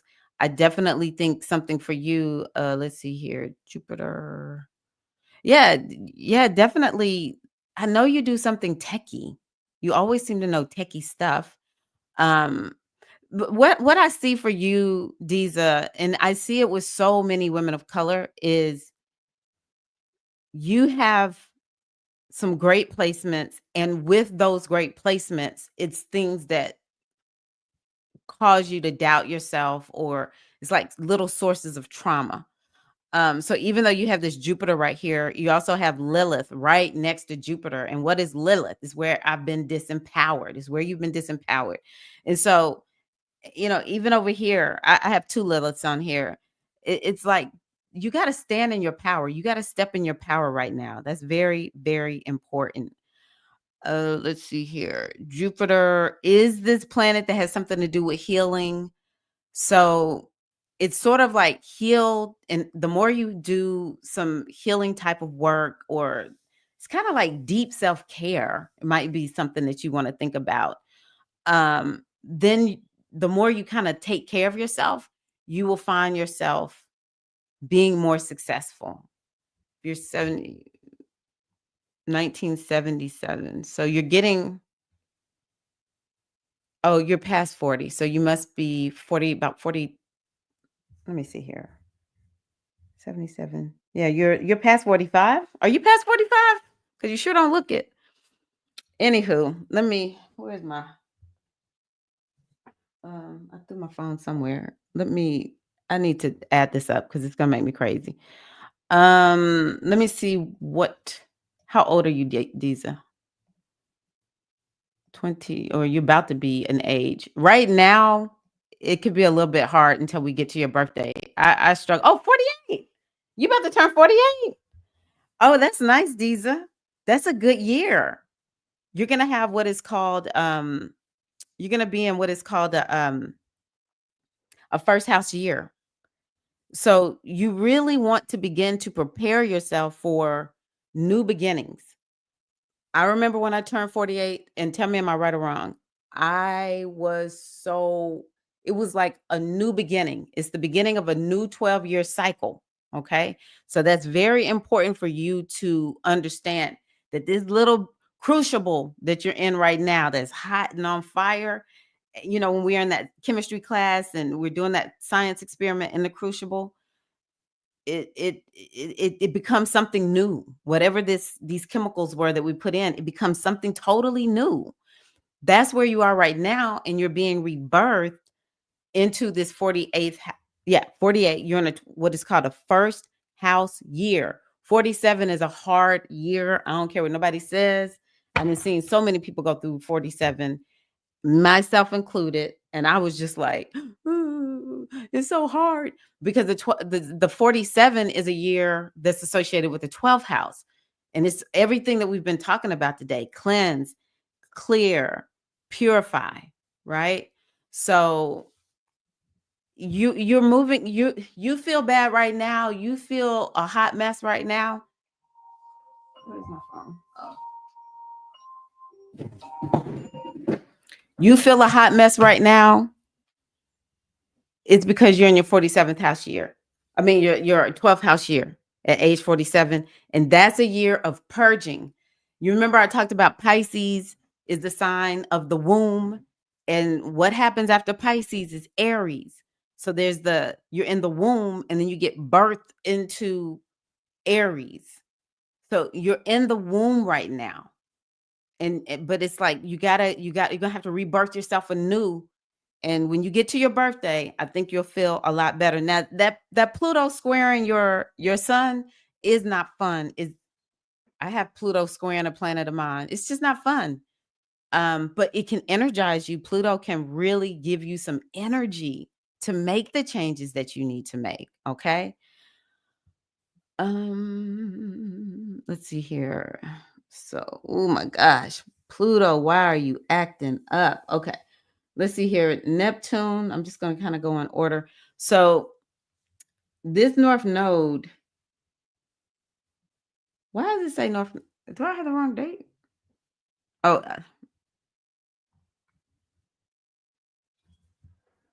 I think it's just the way it's on here. Okay. So, yeah, I think you really want to open yourself up to some stuff happening that's highly creative. But I'm going to be honest with you. If you feel like there is something coming your way and it's something new that you need to be doing, I would highly recommend that you prepare yourself. Now, Neptune is not going to reach your Venus for another couple of years, but you're well on your way to, a new start. And so you're going to have to kind of work against I mean, not Piscean, this Taurus way where it's kind of like you are um a little bit slow to make change. Tauruses don't want to change. I encourage you to make the changes. And then you have this Uranus over here. Hold on, let me say that. That's because Neptune is heading towards your Venus. It's not there yet. It's not there yet, but in a couple of years it's going to be there. Venus rules your career. And I think you really need to be prepared now. It can make you ultra um what's the word? It can make you ultra creative, and it might make you just be like, I gotta go in a whole new direction. Okay. But the more you make that conscious choice to go in the whole new direction, then it's like the astrology will kind of follow your lead, or you can see where the astrology is leading you. And you just going ahead and start following it. Like, oh, I see these are the kind of changes I need to make. Um, and so that's one aspect that's happening. And then we have Uranus. Where's Uranus right now? Uranus is at 25. It's right there on your moon. That could be making you feel, I don't know if it's affecting your body. I don't want to be speaking in nobody's life, but I'm telling you, I had that a few years back and it created so much stuff going on in my neck. Oh my gosh. My neck has never been the same. Y'all never see me wearing elecades for the most part because I have not been able to wear elecades because anything on my neck hurts my neck. So it could be creating some type of physical ailment or something like that for you, and my heart goes out to you. This is a lot. If you feel like life feels like a lot right now, I hope that this me looking at your chart helps you to feel better, because this is actually a lot. It's very uncomfortable. So that Uranus is on your moon and it's asking you got to make some changes. Maybe it is around home. Maybe this is why every live stream you're like, yeah, we're really thinking about moving. We're really thinking about, and maybe right now for you is really getting getting that motivation and that momentum to make the move happen. Um, but I would not be surprised if you moved. I'm not going to say that that's exactly what it means because I thought I was going to move and we still in the same house. But what I will say was it completely started changing my career because my moon is very connected to my career like yours. So I see a big career theme for you right now. And you've got to resist this Taurus energy, even Leo. It makes you very slow to make changes. But, Uranus is there to give you that energy to go, go, go. All right. But again, you got, I got three Liliths on here. You got Lilith by your moon. Mm-mm-mm. Your biggest issue is to get through, the disempowerment. You got to stand in your power. That's second time I'm seeing this for you. It's a lot going on around. Stand in your power. Let's see here. What else do I want to see? Saturn. So we got Saturn over here. So with you being a Leo rising, Saturn in this house of the eighth house is definitely making you have to kind of focus on what's happening inside of you. And, it's that house that I said is like deep self-care is important. Let's see here. What else? Yes, your body is mighty affected. That is something that you're just gonna have to manage. Uranus is gonna be moving forward. Let me pull this up real quick. Um, Uranus is gonna be maybe around what is you're 25, okay. So yeah, yeah, top of June. I hate to give you it that far out. I'm so sorry. Top of June, Uranus is going to be far away enough from your moon where you should not be feeling its effects. So that's good. But Pluto is still impacting your sun. So that could be affecting you, but that could give you energy too. Uh, it, it might just feel like things ease up. And so what I like to tell people is when you know that you're getting to a place where something is easing up, that's where you want to really use that momentum. You want to use that break in energy to just to go even faster, okay? Because you're dealing with Uranus is going to come back in. I don't remember how far in it's going to go back into Taurus, but once you get freed up from that Uranus, just bring all these shock waves to you. And it's like Uranus is going to be giving you some great ideas. It's really going to be like sparking you. Let's go, let's go. Even if you don't make the moves right away, but then once we get to the top of June, you might feel like you are ready to really, make some moves and really take some action, even if you don't feel 100%. Okay. Um, Saturn. But this is heavy energy. And then Saturn is gonna conjunct your Mars. I see why you got a reading today. I always tell people, let's see here. Your Mars is at 24 Pisces. You did get a trine from Mars. That's nice, but it's a healing. It's more about healing and spirituality, and it was asking you to just do inner work. Could have raised up your intuition. Let's see here. Saturn is at 25. Okay, so that's another reason I think you could be struggling. Saturn is at 25, which means it was just on your Mars. That could have depressed your energy significantly, okay? So, yeah, once we get to the top of June or whatever, Saturn won't even be in Pisces at that point. So I think June is a really good window for you to feel like you're going to have some more energy. Right now, you might just have to hunker down and just do a little bit more self-care, okay? I like that. Spiritual baths. Take a lot of spiritual baths. That's really good. Okay, so I want to do something really quickly, and then I'm going to do a reading. Decennials. Y'all know I can't stand these. 20 April. I want to look at what's your major period. Birthday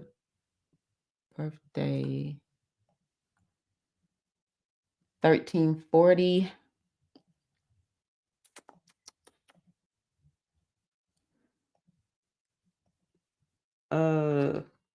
For de France, Martinique.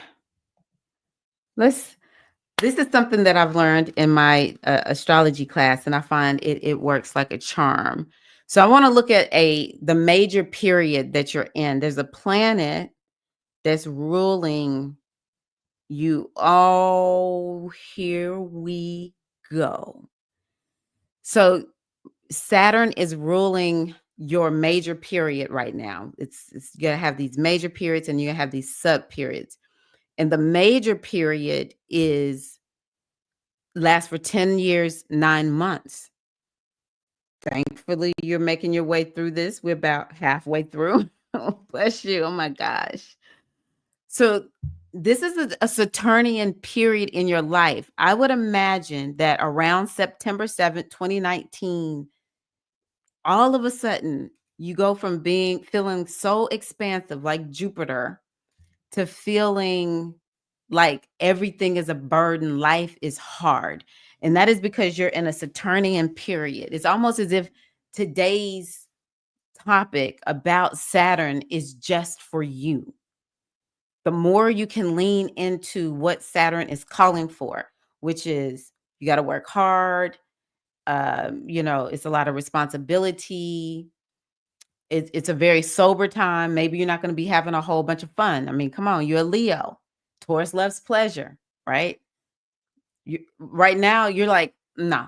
Right now, I'm focused on being super serious. It's about having a plan and following that plan. And so, this whole 10-year period, having a plan and using each sub period to help you work that plan will land you in a place, I think, of abundance and prosperity starting in April of 2029. But I know it doesn't sound fun, but Saturn is like, hey, good things take time, right? It's about structure. And so perhaps it's something about shifting the structure of your life. I'm sure the structure of your life has changed some too since then. Um, with Saturn, and this is my lesson right now because I have something very similar going on. With Saturn, the best remedy is just to be like, you know what? Times are hard and I embrace it. It's just like, whatever, the more we can just, because see, Saturn is like, it's hard work, but it can create resistance in you. And then you, Taurus and Leo, those are fixed signs. So I just encourage you to embrace the hard. I think that's why I'm in Stoicism, because I'm having a Saturn sub period. I'm like, it's just hard right now. And I just got to learn how to embrace the hard and not resist it. Lean into it, face it, stand flat footed, everything that we talked about. Now, your sub period, you're still in a sun sub period, which again, what is the sun for you? Number one, the sun is you. So it's something about you focusing on you and the direction of your life, your health, your well being, your appearance, and some type of new beginning. But I think it's more about career because that sun is in your career house. So this again is speaking to career, but I tell you what, it shifts in August to Mercury. August 6th, 2025, mark your calendar. You'll be there until March 29th, 2027. Mercury. Oh, this is not you. Mercury. Okay. Oh, Mercury for you is in your career house. So, Mercury is the mind and it's speaking. I know that you do a lot of writing and that kind of stuff. It's all things communication, social media, websites. I really do think this is the time for you to take a tech business. I don't know if that's something that you want to do because I know you're so creative, but it might be kind of sort of like, are you shifting to tech? Oh, wow. Oh, wow. Thank you, Latanya. Okay, perfect. I'm looking at the time. I got time. I can do readings. So yeah, Deeza, let me know. Are you interested in doing something techie? And yeah, right now your focus is making money. This is very, very important for you. Making money, setting goals, making money, and staying on the path. Don't deviate from the right or the left. Okay. That's largely what I see here. Let's see here. Mercury rules your neck. I think you're gonna have to manage overworking and then like taking care of your shoulders, your neck, arms, hands, fingers, that kind of thing. I'm in awe that you found me in 2019. Thank you. And if everyone would not buy, no one else buy a reading, because I have to coach at 11:30 my time. So let's see here. Right. Okay. So This right here, these two right here, I want you just to give yourself a little bit of a break until your birthday. Don't feel like you need to make anything happen. But once your birthday comes, and I think, let's see here. Um,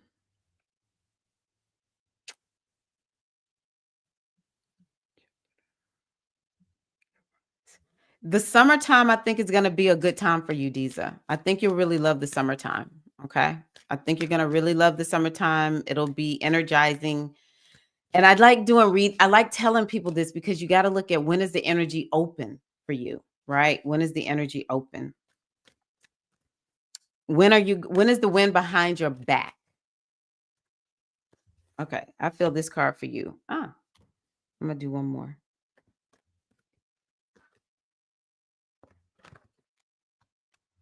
Okay. I feel complete with this.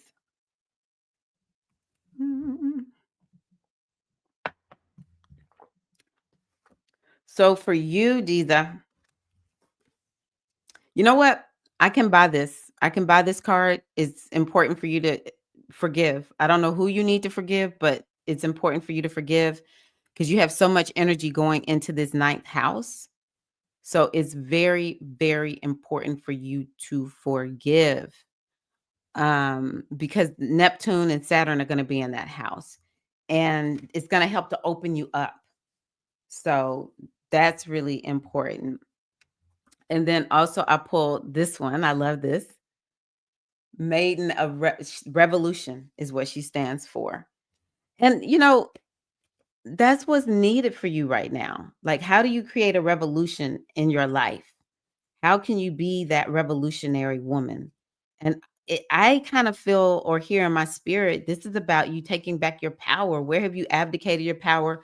There's a class I took one time, and this man said, wherever you struggle is where your power is hidden. So you want to do that Saturnian thing because you're dealing with Saturn right now, and you want to go into it. You want to, the more you can delve into it and not be afraid, then that's where you're going to find your power. I just want to read this really quickly, and then I will move to the next reading. Oh, Aries. I pulled this last week, I think. The maiden of fire is the wild woman. Step into your inner wild woman who burns through the status quo with her heart of fire. She releases the binds to hold the old and transmute the mundane, outmoded form into new earth. She is unattached to the past, look at this, bringing innovation and cutting edge perspective. This is the work that you do, Diza. I just say, Diza, you know how to do it. Just do it. Okay. Just don't question yourself. You got this. You have always been cutting edge ever since you came onto my live stream. I'm like, oh, she knows some stuff. This revolutionary goddess of fire is here to assist you in the fiery release of all that shackles you to the past and outmoded form.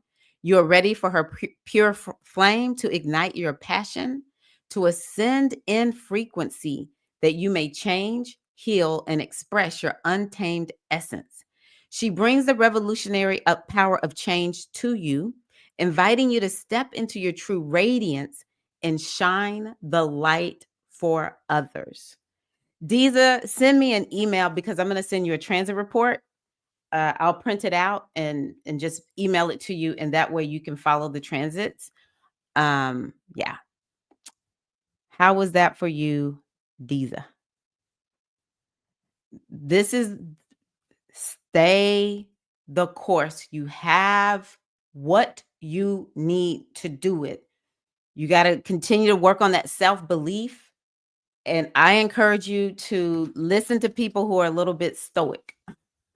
I don't know if you want to study the ancient Stoics, but that's what I recommend to you, Diza. What did I just hear? Okay, hold on one second. Let me see here. Uh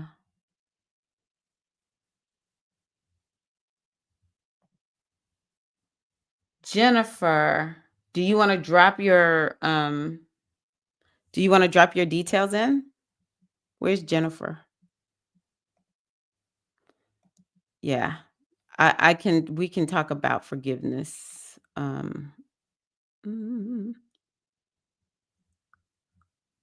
okay, Jennifer dropped in her details. Let me see if I can find her details.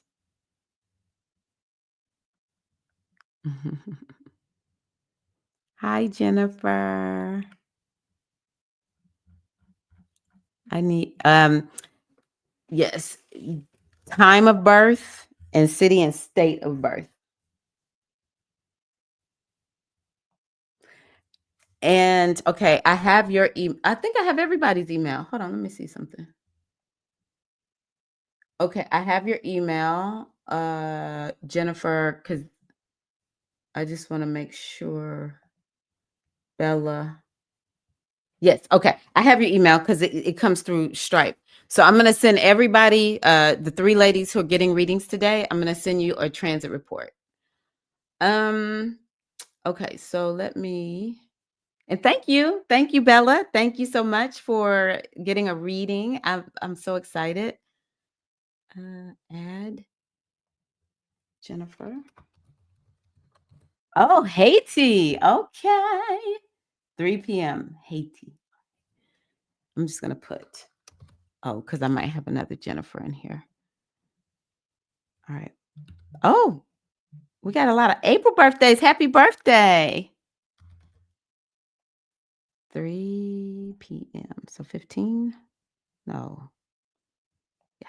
3 p.m. Port-au-Prince, you said?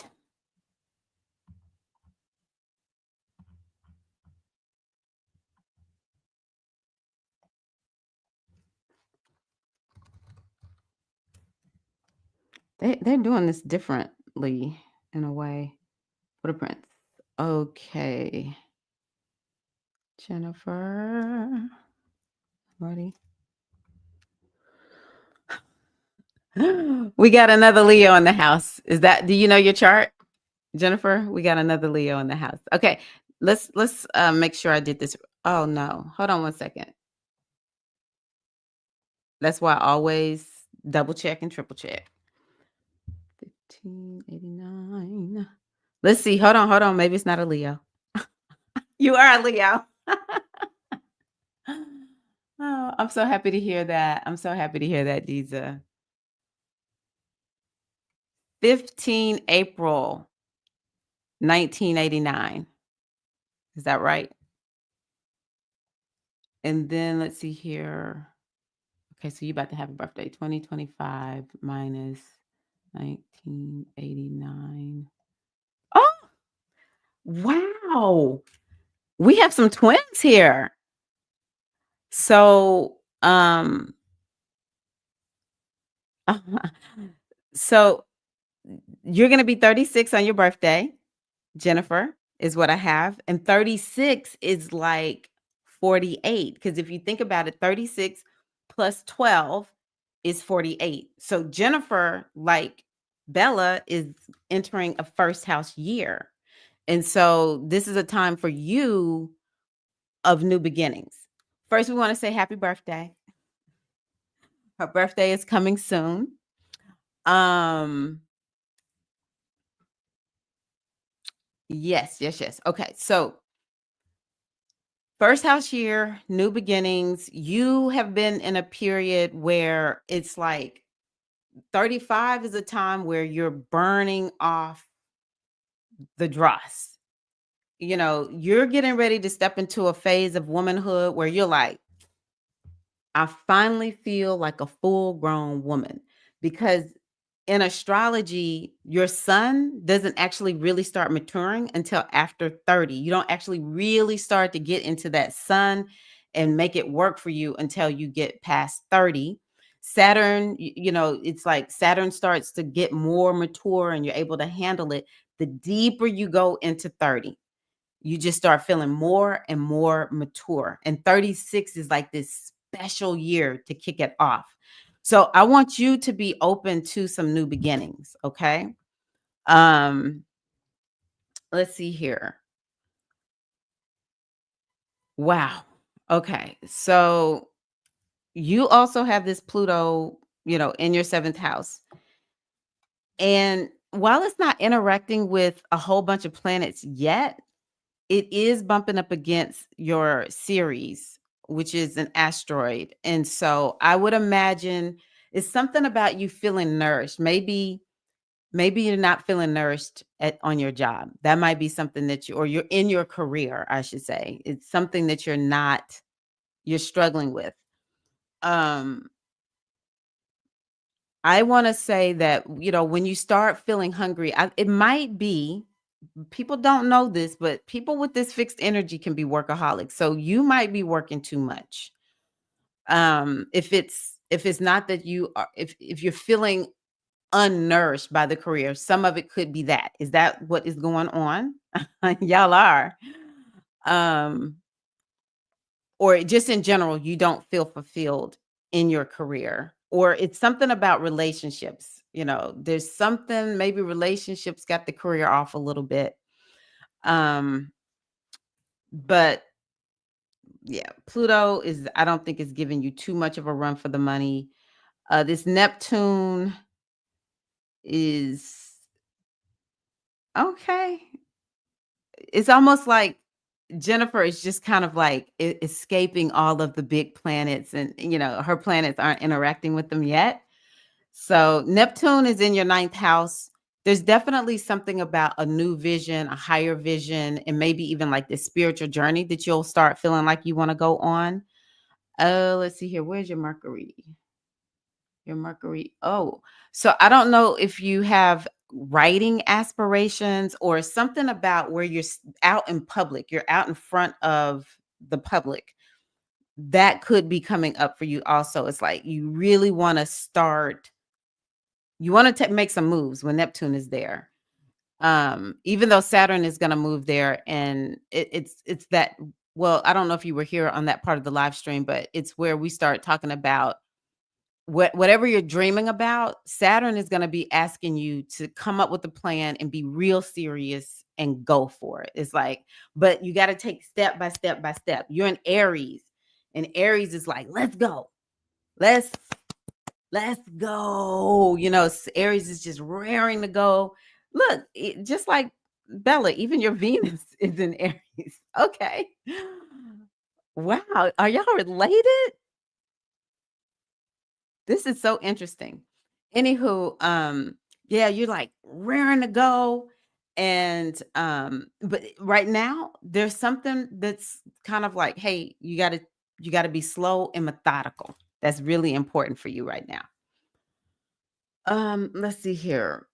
Uranus. Okay, so you have Uranus here in Taurus.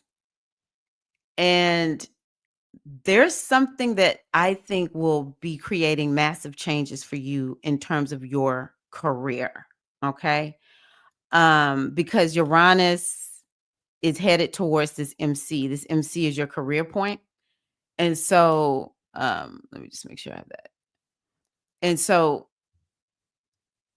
you are somebody who probably can expect big changes. Now, what has been happening for you with Venus being retrograde is there's some question around career, or something maybe has come up, something is undone and is incomplete. It needs to be revisited. I think that seeing this, I can imagine you are feeling you got questions about career. Maybe there's some, like, you're wanting to take it to the next level, but I don't know if somebody's holding you back or if you're holding your own self back. Could be that you're holding your own self back. You're kind of, you got kind of go get up and go kind of energy though. So but it could be something like that inner world. It's like I don't know if it's you're holding yourself back in some kind of way, or it's something in your subconscious mind that's making you kind of like it's like where you want to go, but you can't quite get there, but you're being asked to fix that now. There's a lot of inner work that's happening for all Leo risings right now. And so and even for Pisces, for you as an Aries, there's like all this is, in a way, some of it may feel very uncomfortable because you might be feeling more emotional than lately, But I want to just tell you that the more you do this inner work, the more you do some inner healing or take care of yourself, slow down a little bit, is actually going to help you prepare in your career. Ah, I am moving and I am pregnant. Okay. That helps me.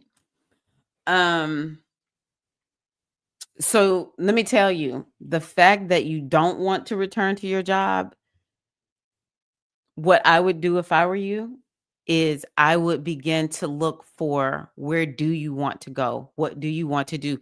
Because the opportunity is there. Now it could feel a little uncomfortable. Um,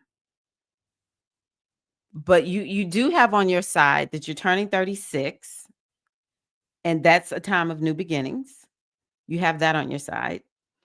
You have on your side this Uranus is like, it's time to make a move. It's time to make a change. And again, even though you're Aries, at the end of the day, you are a Leo rising, and Leo doesn't like making a whole bunch of moves. Um, but it's definitely asking you to. It's like all I can hear is the word click, click, click, click. Maybe it's like open your mind up to see where is the next place you can go. The energy is prime, or the energy is prime. I don't know if it's like another job in the place where you're working that you could do, maybe that's easier, that is aligned more with motherhood. I mean, you're an Aries. I don't know if you how close you could be to having a viable business. I don't know if you're on the brink of that. Um, but I think for you, Jennifer, the number one thing to do right now is spiritual work. People don't understand all the time that sometimes when you do a lot of spiritual work, a lot of healing work, that actually opens you up to receive the miracle that you desire. And it can like really open you up to see the next path forward. Because I can imagine that you aren't going to go back to that job after maternity leave is over. Okay, let me see what else I see here. So let's see here. Uranus, Saturn. Okay, let's see here. Saturn. I want you to use this time. Let me see here. Saturn is going to be in Pisces until May, we'll just say May 24th. So between now and May 24th, when are you due? Let's see. Can I tell when you're due? I don't know how far along you are, but uh I can imagine is it this summer? um or spring, summer? But anywho, I want you to use this time to not I want you to reverse it from, I don't want to go back, to what's the next step? What's what is the next thing I am able to do to make an income, provide for, your daughter, your child. I don't know if it's a girl or boy, but provide for your child. And um because that you're going to be getting that kind of message. Or when people are offering you support around career, I want you to really listen and be open to them. You have this fiery energy, this she does it herself kind of energy. And so, this is a time for you to really open yourself up to see who can support you, and to receive that support. I mean, you even have Saturn in Capricorn. So in the sixth house, you probably don't like to ask for help from nothing and nobody. Let's see here. This Mars is really fascinating. Okay, so I don't know how soon you end of July. Okay, I can imagine that. So Mars is going to go into this first house. So I want to just say for you right now, spring. Spring is a good time for you. I want you to relax. I want you to do your best to only think about what is my next step. Universe, show me. I don't care what I see happening in the world.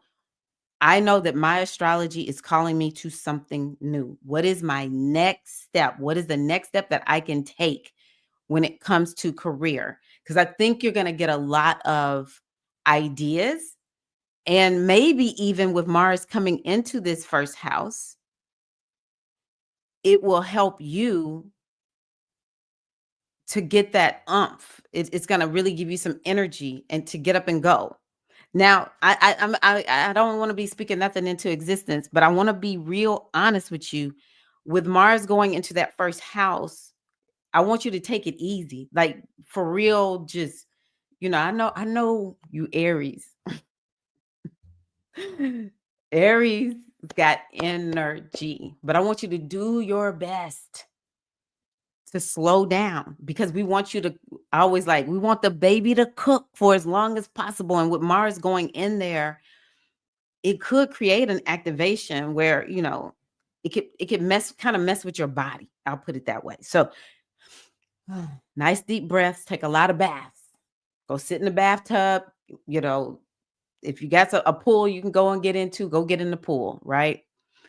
Um, but I do think Mars coming into your first house is going to be able to kind of give you some energy and help you to get some ideas. It's going to kind of like loosen you up so that you can come up with your next step. Mm. Oh, where's Chiron? 22. I'm gonna leave Chiron alone for now. Okay, so I wanna do your decennials. So let me go over here because I love this so much. So for you, largely it's about healing and career and spiritual practice, having a spiritual practice, um, and taking your life in a new direction. And I want you to be optimistic and hopeful. Okay? I want you to be optimistic and hopeful. Okay, 15, 20, 19. I'm telling y'all, some days I just don't even have a good memory, and then some days I really impress myself. What is it? Port-au-Prince. And congratulations. I was so in reading mode. Y'all, did we congratulate her? Did we congratulate Jennifer on her new baby coming? Congratulations. Okay. Okay, what did you say I don't to? I'm asking, I don't. Oh, I see what you're saying. When I said you're not letting a whole bunch of people help you, are you? Mm-mm. Not that kind of energy that I see in your chart. But you have the kind of energy where if you want a job, you'll get one. No matter what, you will find a job. So if you want to change it, it's definitely possible. Aw, Jupiter. You're in a Jupiter major period. And let's see here. So what is Jupiter? It's that ninth house that I was talking to you about. Growth, expansion, putting yourself out there. I can imagine you're supposed to be doing something that is, even though you got a little bit of introverted energy, like now I'm the boss lady. I tell people what to do, right? But there still is something about you being out front and in front of people, especially since we're talking about career. So you do have some networking energy. So I don't know if like networking is a good way for you to be working to find something new, but you're in a Jupiterian major period. So that's about growth and expansion and spirituality and seeing life in a new way, having gratitude, forgiveness. So I want to give you some spiritual practices that I think will help you. Who do you need to forgive? And every day, at the top of the day and at the end of the day, I want you to write 5 to 10 things that you're grateful for. Okay? I want you to take some walks. Just some gentle walks, don't power walk. Come on, Aries. I'm gonna need Aries. Don't be competitive with the people out there, okay? I want you to just take some nice, gentle walks. That's a part of your spiritual practice, and it's going to help your nervous system, and it's going to help you to get your brain online and your spirit online for receiving what are the next steps, because you're only thinking about where you're headed. We want to avoid thinking about what you don't want to do. Okay. And yeah, you got a lot of fire and air energy. So it's kind of like getting that nervous system down. Your Jupiter is in this 11th house, just like Bella. I can imagine you're techie in some kind of way, or maybe you're a teacher. Maybe that's the kind of job you need to get. If maybe you are a teacher, but maybe you want to teach online or something like that. Maybe if you're a teacher, I just imagine you got a professional position, but uh, I can imagine that you could do something online, something to do with teaching. You definitely have own your business, but if you got a baby, I wouldn't be trying to start a business with a baby if it's not already there. Thank y'all. Oh, okay. You need to forgive your. Is it myself? I need to forgive. Yes, yes, yes, yes. Um, that's actually the greatest kind of forgiveness. That's the greatest kind of forgiveness. Forgiveness of self. Um, yeah, I was wondering if you this Saturn is strong. This is a very strong Saturn. And it's not all you have your moon is in Leo, so and it's conjunct your ascendant. So that can make you not super out there. Let me tell you one thing though. You are a certified leader. Um so your Jupiter is here in this techie. If you're not in tech, I imagine it's something work online, get into tech in some kind of way. Um Gemini is a sign that has to do with gig work, the gig economy. Not to say the gig economy is the best, but it's working gigs. The 11th house. Let's see here. I'm just trying to see, is there anything else I can tell you about this 11th house? Now, this 11th house also is about goals and being gainful. So that's something else I want you to really focus on. Maybe you're just at this juncture where you are right now because there's some new goals that you need to come up with. I can imagine you might work in banking. I don't know if you want to do something with money because it's Taurus. Uh, yeah. But I do think this is a time that you're starting a new 12-year period. So I want you just to open yourself up to um this is a whole fresh new start. You're having a new baby. Career probably is I think the career is going to change, or it's an opportunity for you to create the change, even if it takes you a little while. It's gonna happen. This is very, very promising for that. Okay. But definitely work on forgiving yourself. And let me see the sub period. What am I hearing? Sub period. Oh, I'm on the wrong one. Oh, you're starting a new sub period in May. You're finishing up a moon sub period, which is this focus on family with having a baby.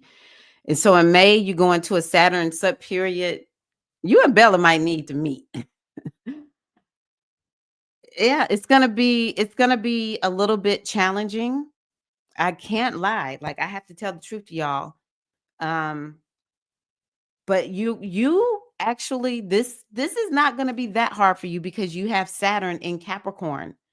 So it would really help you to embrace that Saturnian energy. Maybe you work for the government. Maybe I don't know if you want to work for the government, but in a way, taking a tried and true path right now might be something that you'll end up just being like, I got to do just what is tried and true. But it's going to last for 3 years. or almost 3 years. It's going to last from May 6th to 2025 to October 23rd, 2027. And it's going to really help you shape and craft your career. You are young. It may not seem like you're young, but I promise you, you're young. And if you use this next almost 3 years to be the mom that you need to be to your baby, and just make a decision. By the time I'm about 39 years old, 39, whole new career. Whole new career. So I want you to keep yourself open to that, okay? Um, yeah. Wow. Let me pull some cards for you real quick, and then I'll do Latanya.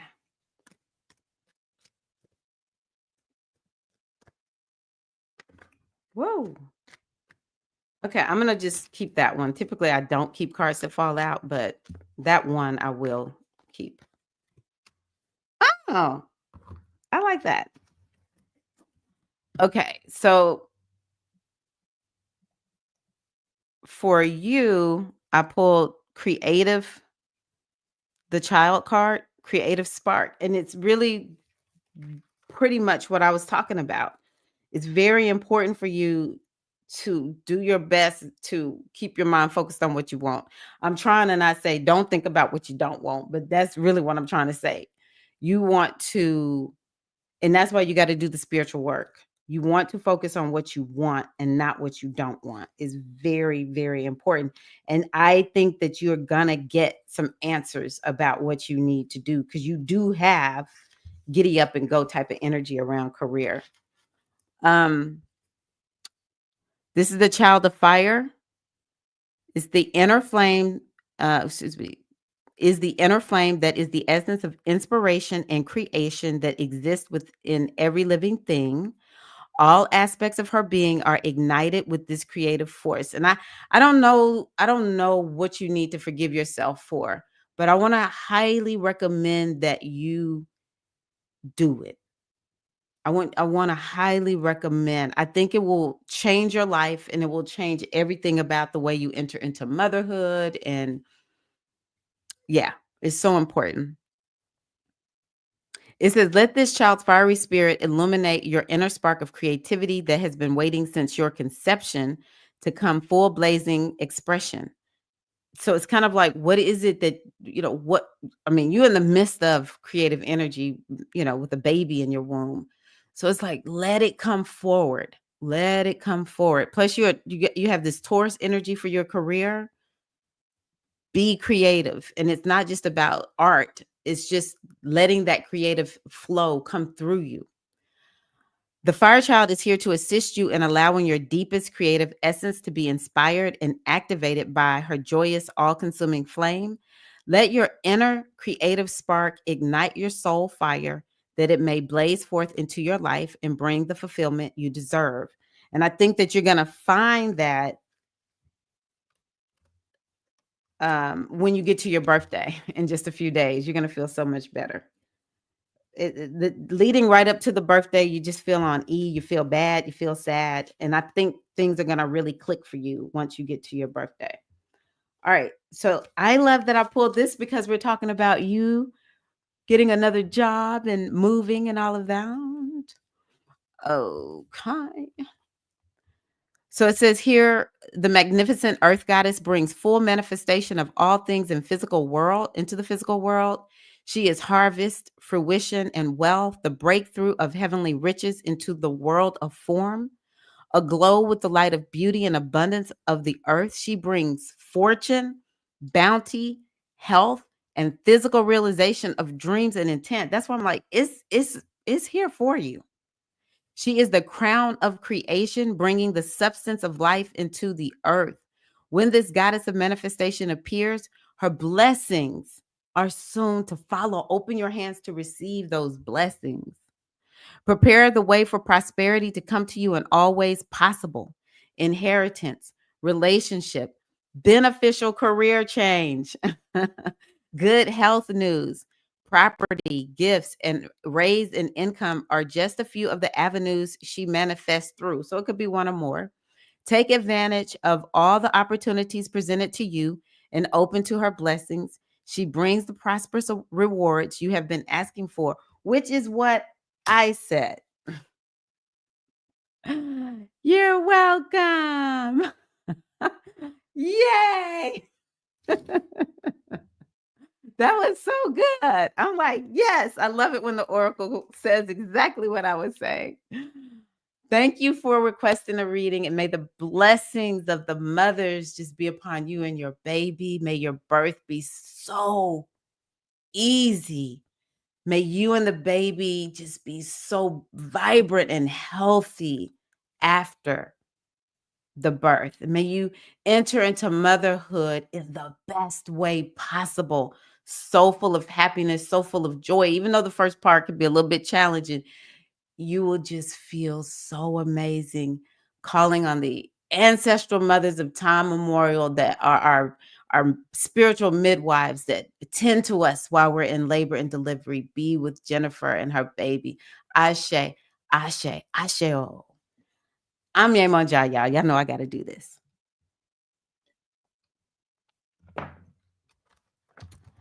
Spirit told me. Wait a minute, Latanya. Do you have a last name? Are you Inman? I have two Latanyas here. Let me see. Which Latanya is this? Are you South Hill, Mecklenburg County, Virginia? Is that you, Latanya? Oh, yay. I'm so happy. Um, let me look at the other Latanya. Latanya. I should have put Vivi on here.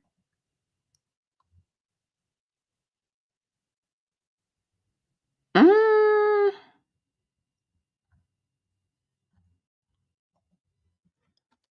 Oh, okay. There we go. Latanya.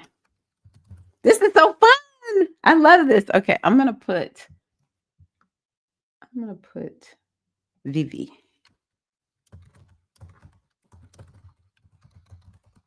Okay, that way I'll know that's you. Yeah, I thought this was you. Okay. Oh, another fixed sign queen. Taurus in the house. Taurus in the house. Taurus in the house. That's right. Okay, let's see here. Oh, Capricorn. Okay. So Pluto, I can imagine. It seems like we talked about this in the last time I did your reading here. There's something about you and um health that is coming up, Latanya. I can imagine you're feeling sort of like, oh my gosh, I really need to do something about my health. It could be your back. I don't know if that's something that you're struggling with, something going on with the back. What else is the fifth house? Always relate that to the lower back. Um, I don't know, maybe something with the hair. I don't know if something's going on with your hair, maybe your scalp or something like that. Oh yeah, it could be the scalp. But I'm seeing here definitely energy around you needing to make sure you take good care of yourself. I really do think that, it's something around you and healing. It's like a core wound that you have in like who you are, how you see yourself to be. Let me see here. What year are you in? If Bella's, well, you haven't had, yeah, you've had your birthday. Bella's 48. Are you are you okay? Oh, you're 2 years younger than Bella. Okay, so that means you're 47. 2025 minus 1979. 46. Okay. Yes. Okay. So 46, we talked about you working on your career, hyper focusing on that career.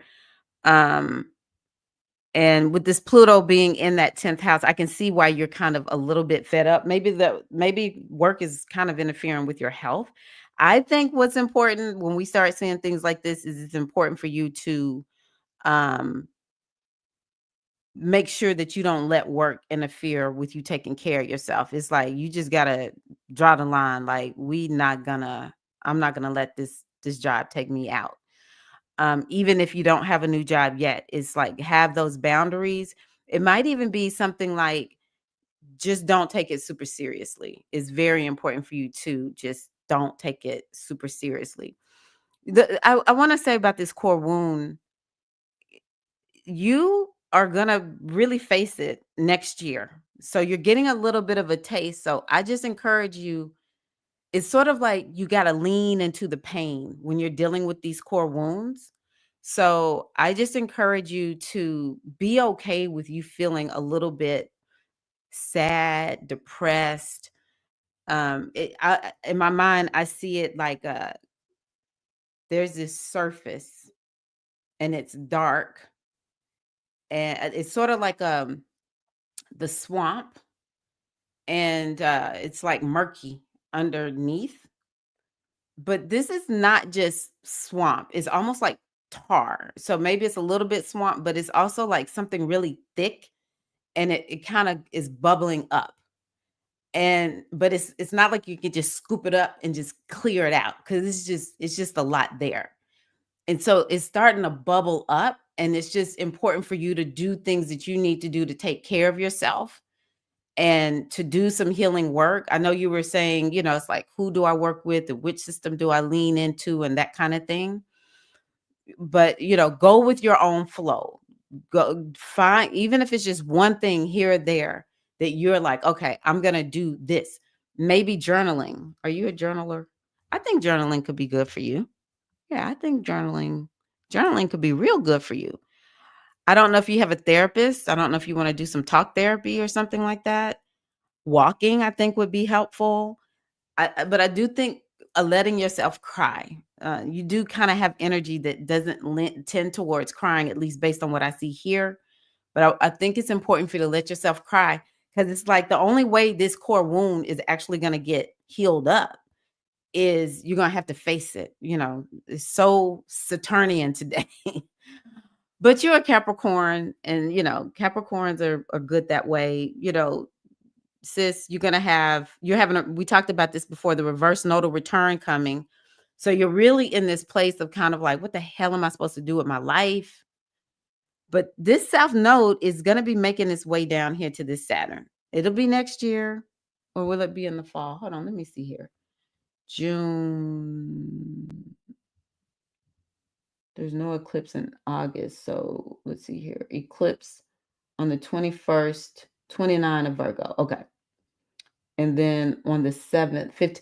I tell you what, I bet you sometime in September, that Saturn is going to get activated. Okay. And it's here in this house of, it's like your inner girl. So it's just important for you to understand that what's coming up is coming up for you to like face and heal it. There's no torture there. And what's going to end up happening is you're going to be in a deeper level of acceptance. And that's going to free you up. If you want a new job, if you want to take your career, your relationship to a new level, it's going to free you up. But right now, that's the number one thing I see. Oh, also, it's going to help you to feel more aligned with your purpose, because that's something that's at the forefront for you right now, feeling aligned with your purpose. It's like, and sometimes I always say, in order for you to get to where you need to go, there's got to be this inner healing that happens. Is inner healing leading to success, is like what I like to call it. Let me see here. Oh, yes.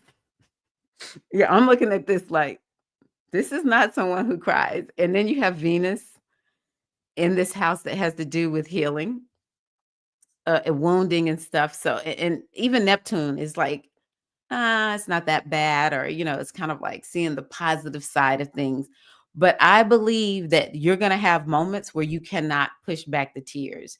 You're going to have moments where, or turn on some music or something that will force those tears out through your eyes, and you're going to feel yourself getting purged.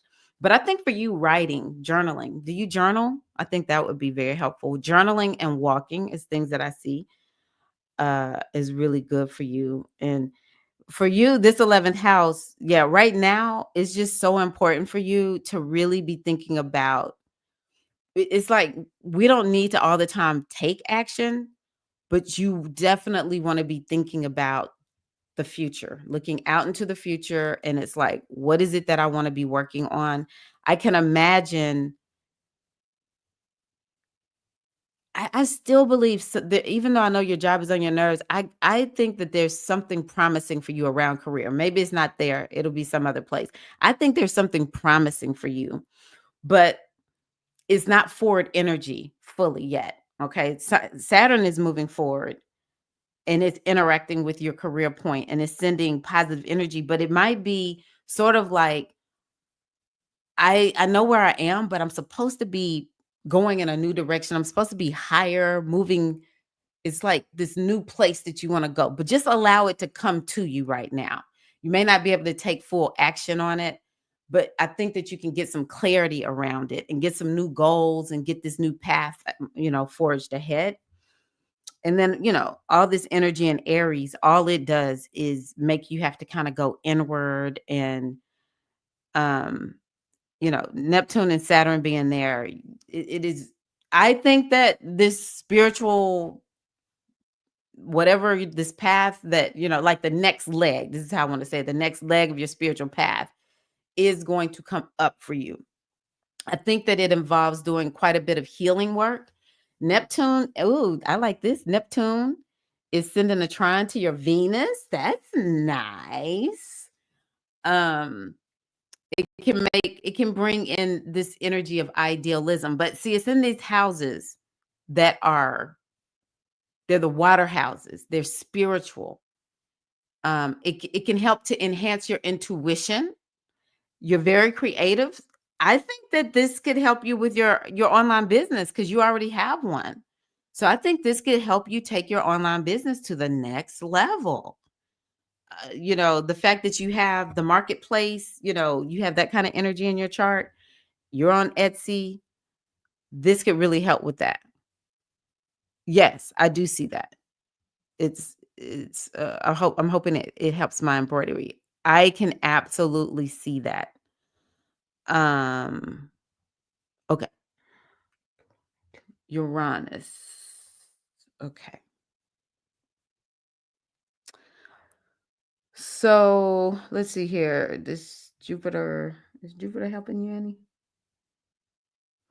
So when this Uranus comes down here into the second house, yeah, I want you to focus on your embroidery business.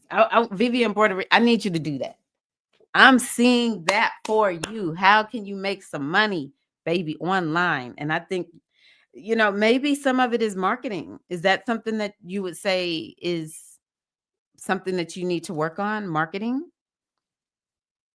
Because it's going to really help you when Uranus comes down into this house. Now it is going to go back into your rising sign. Maybe there's some interchange that needs to happen inside of you so that you are able to take your business to the next level. I do kind of see that happening. Where's Jupiter right now? Jupiter is at 17. Okay.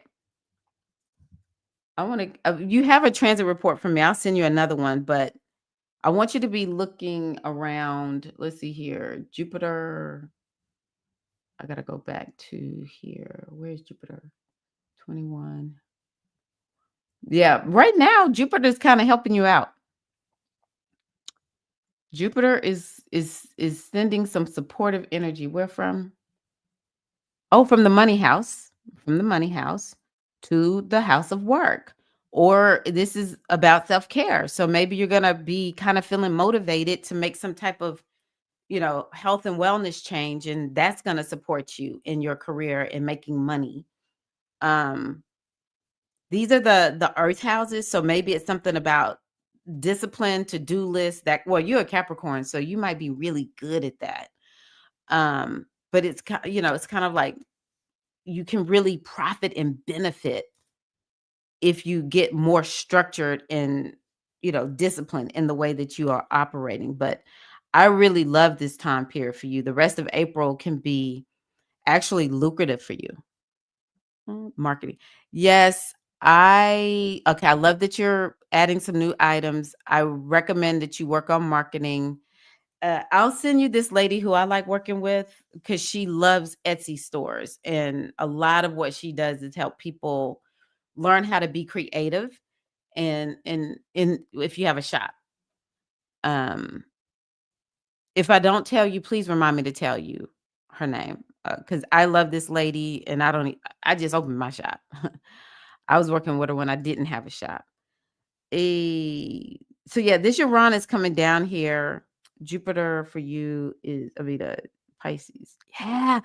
So yeah, it's kind of like you're in this phase where everything may not seem super fun and together, but once we get into August, I think that it's going to really begin to kind of open you up. Neptune, I think is going to get to about the 3rd degree of Aries. It's not real close, but it's getting kind of close to this Jupiter. So I think, and then of course we have Neptune and Saturn. They're going to be trining your Venus. Now again, these are inner houses. Okay, these are inner houses, but I still think that it will be able to help you with the creativity and the intuition and like using spirituality to magnetize the people to you, that kind of thing. Getting creative in your marketing. I think that all of this can be addressed during this time. More intuition. Let's see here. Uranus, Saturn. Okay. So I want to look at your decennials real quickly, and then I'll have to get off in just a minute because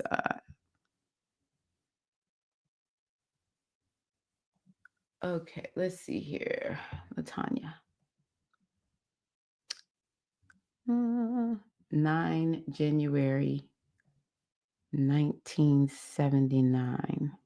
I'm so happy I listened to Spirit. Spirit was like, tell folks you'll do readings. And you were born at 12:52 p.m. 12:52 p.m. Okay. And that's in South Hill, Virginia.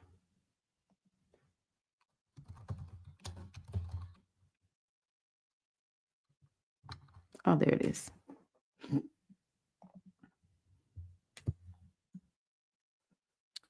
Okay. I hate these ads. Okay, let's see here, Latanya. Did I do this for you before? So Saturn just working on everybody. Saturn just working on everybody. Oh my God. Latanya, you're in a Saturn major period. It started June 28th, 2021. And you'll be there until February 1st, 2032. And I know you've been here. Well, you're a Capricorn. This will kind of match your energy, but it's not fun. It's just not fun.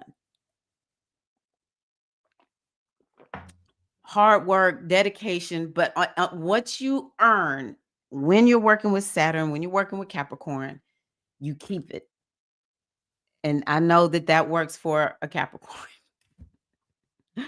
Let's see here. So okay. So you kind of have like a double whammy because this sub period is Mars. You're in a Mars sub period, which started in 2024, August. Thankfully, you only stay in those sub periods for 15 months. So you're going to be entering into a new period in November, which is a sun sub period. So Mars is a malefic planet. Saturn is a malefic planet. It can feel hard for you right now. Okay.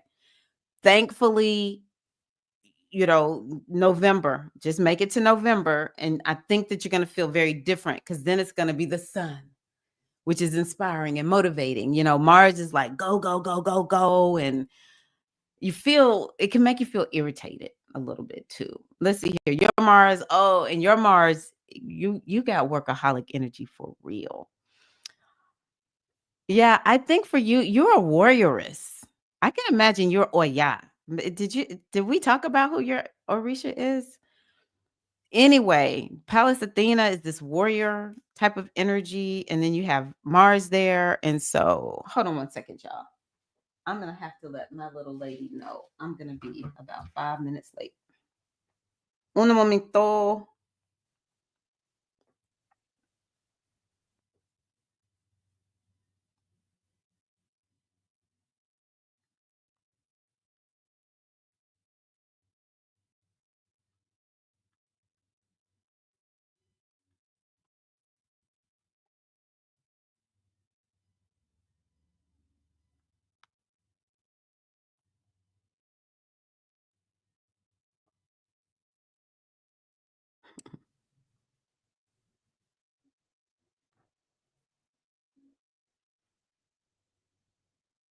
Okay. So yeah, Mars, this is definitely something about career, but it's also something about healing. So it's like all mixed into one. I think it could be something about spirituality, and it's like broadening the horizons, opening yourself up more. So like, do you need to study something? Do you need to get out and about and move around more? That kind of thing. Also, it's something about relationships. So, it might feel like a little bit of a hard time around relationships. They might really be bringing up these topics. And then it's going to go into November being more about the sun, which definitely is a career planet for you. It's about home and family. So I can imagine there's going to be some big changes, some new things happening for you around November. Um, I just want to believe that it's like, yeah, you can. I want to believe this could be about this store, maybe getting a new vision for the store, having some goals and achieving the goals around the store, if not also by your career. All right, for you, I pulled a major card. It's called a DT. This one is perfect for you. Just wait. Just wait. Everybody else, I want y'all to begin. When I'm finished, we're going to stitch out. Don't stitch out yet. I was like, no, we're not going to do it before I'm finished. And I am so grateful that you got a reading today. So this is a DT. She is the great void. She is the great void. She's a Hindu goddess, the great womb and the primordial abyss that precedes creation. From the ultimate void, she gave birth to the stars and planets. Pure divinity, Aditi existed before time as the infinity of mother space. And to me, this is where you are. You're in the void right now. All creation is conceived and born from the fertile void of her emptiness. Aditi is the mother of all. Her womb holds the totality of creation yet unborn, vast and limitless with all the possibilities to come. She is the great mystery that dwells in the ethers, who fulfills every desire and nourishes all life. Oh, she's not coming in. Aditi comes during the great void that precedes transition. She is the emptiness that must be acknowledged when the way before you is dark and unclear, helping you to face the unknown surety without fear. Aditi allows you to see the result of your actions before acting, to use the fertile seed times. That's where you are right now. You're in a fertile seed time. To use the fertile seed times to gain new perspective and access fresh ideas. That's what I was saying. Aditi holds all possibilities for your future, which becomes clearer through self reflection, the journaling, and understanding. Before your world is manifested, Aditi brings all possibilities to you for creating the world of substance to come. I love it when me and the oracle say the same thing. Oh. Okay, I don't have to rush off. She's at a training and forgot we were meeting today because I have us on here for today.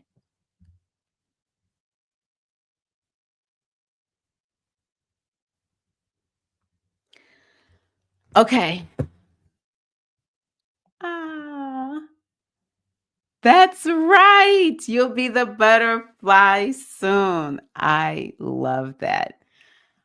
So yeah, relationship stuff sucks right now. I can imagine that. I can imagine that. And I'm trying to look back at this chart.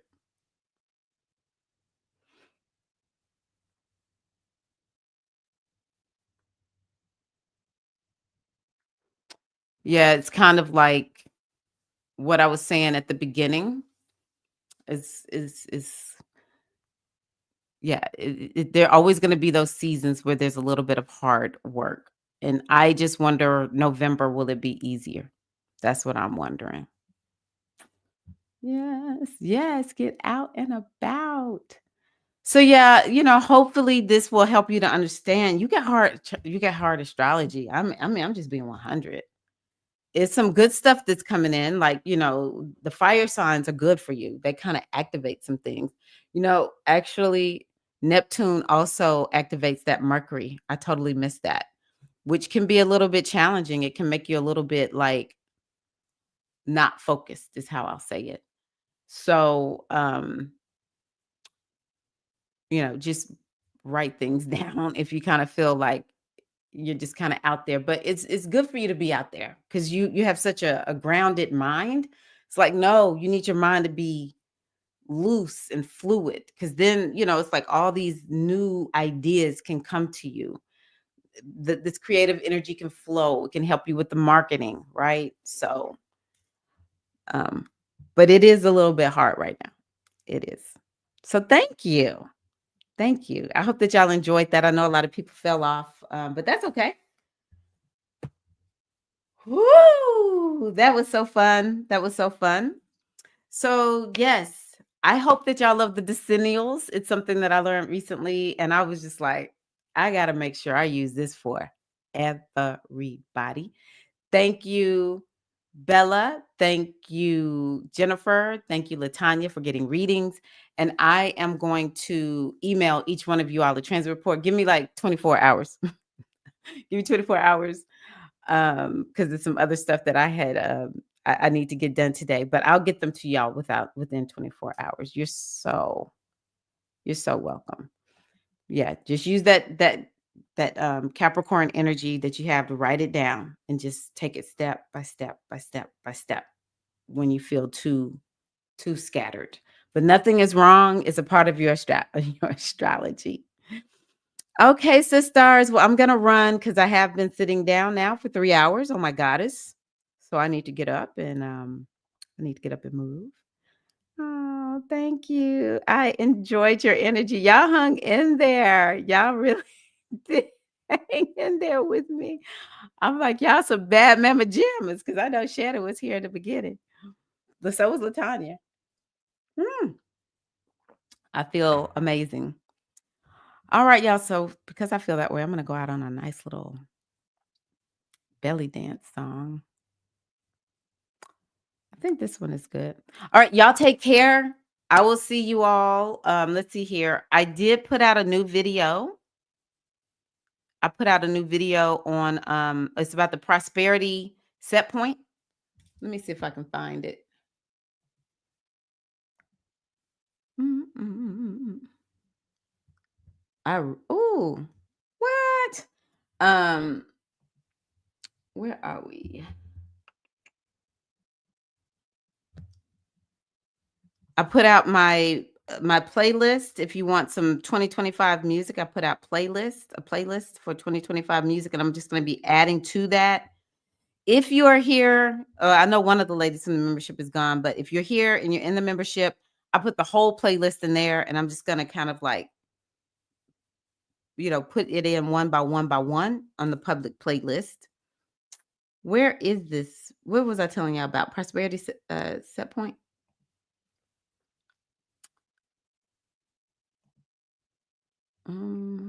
Videos. Oh my gosh, where is this? That's right. I made this thing back in October. I don't know where this prosperity set point is. Let's see if I can find it in my newsletter. Mm, here we go. No, it's not in my newsletter. Anywho, I'll drop this in here because I dropped my first little song, and you can find the playlist. Oh, you're welcome. Thank you. I appreciate you. Thank you. I'll send you your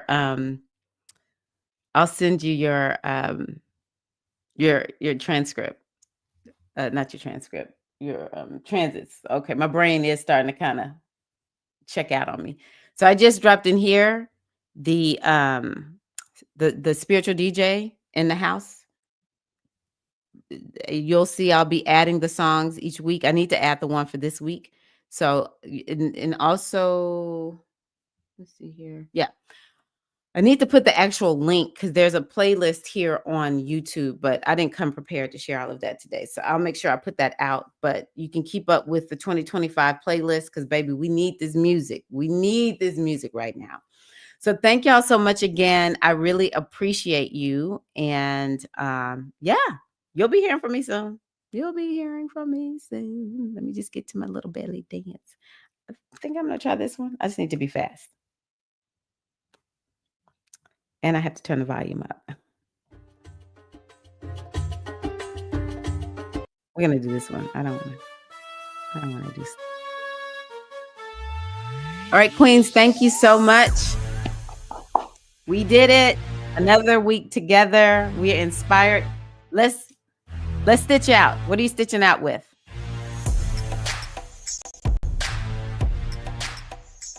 I'm stitching out with gratitude and love. And the candle burned out, so candle's already stitched out.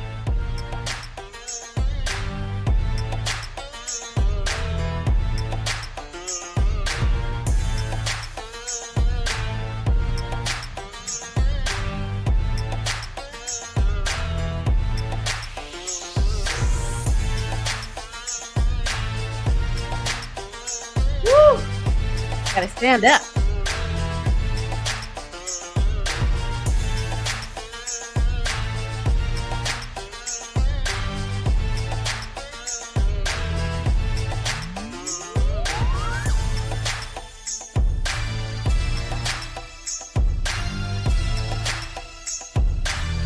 With clarity, yay.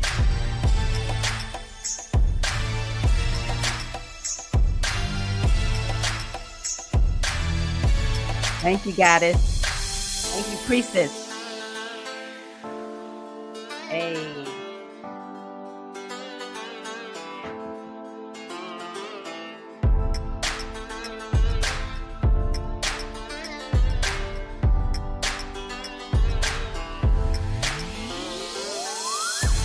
Awesome. Thank you, Queen. All righty, y'all. Love y'all. Thank you.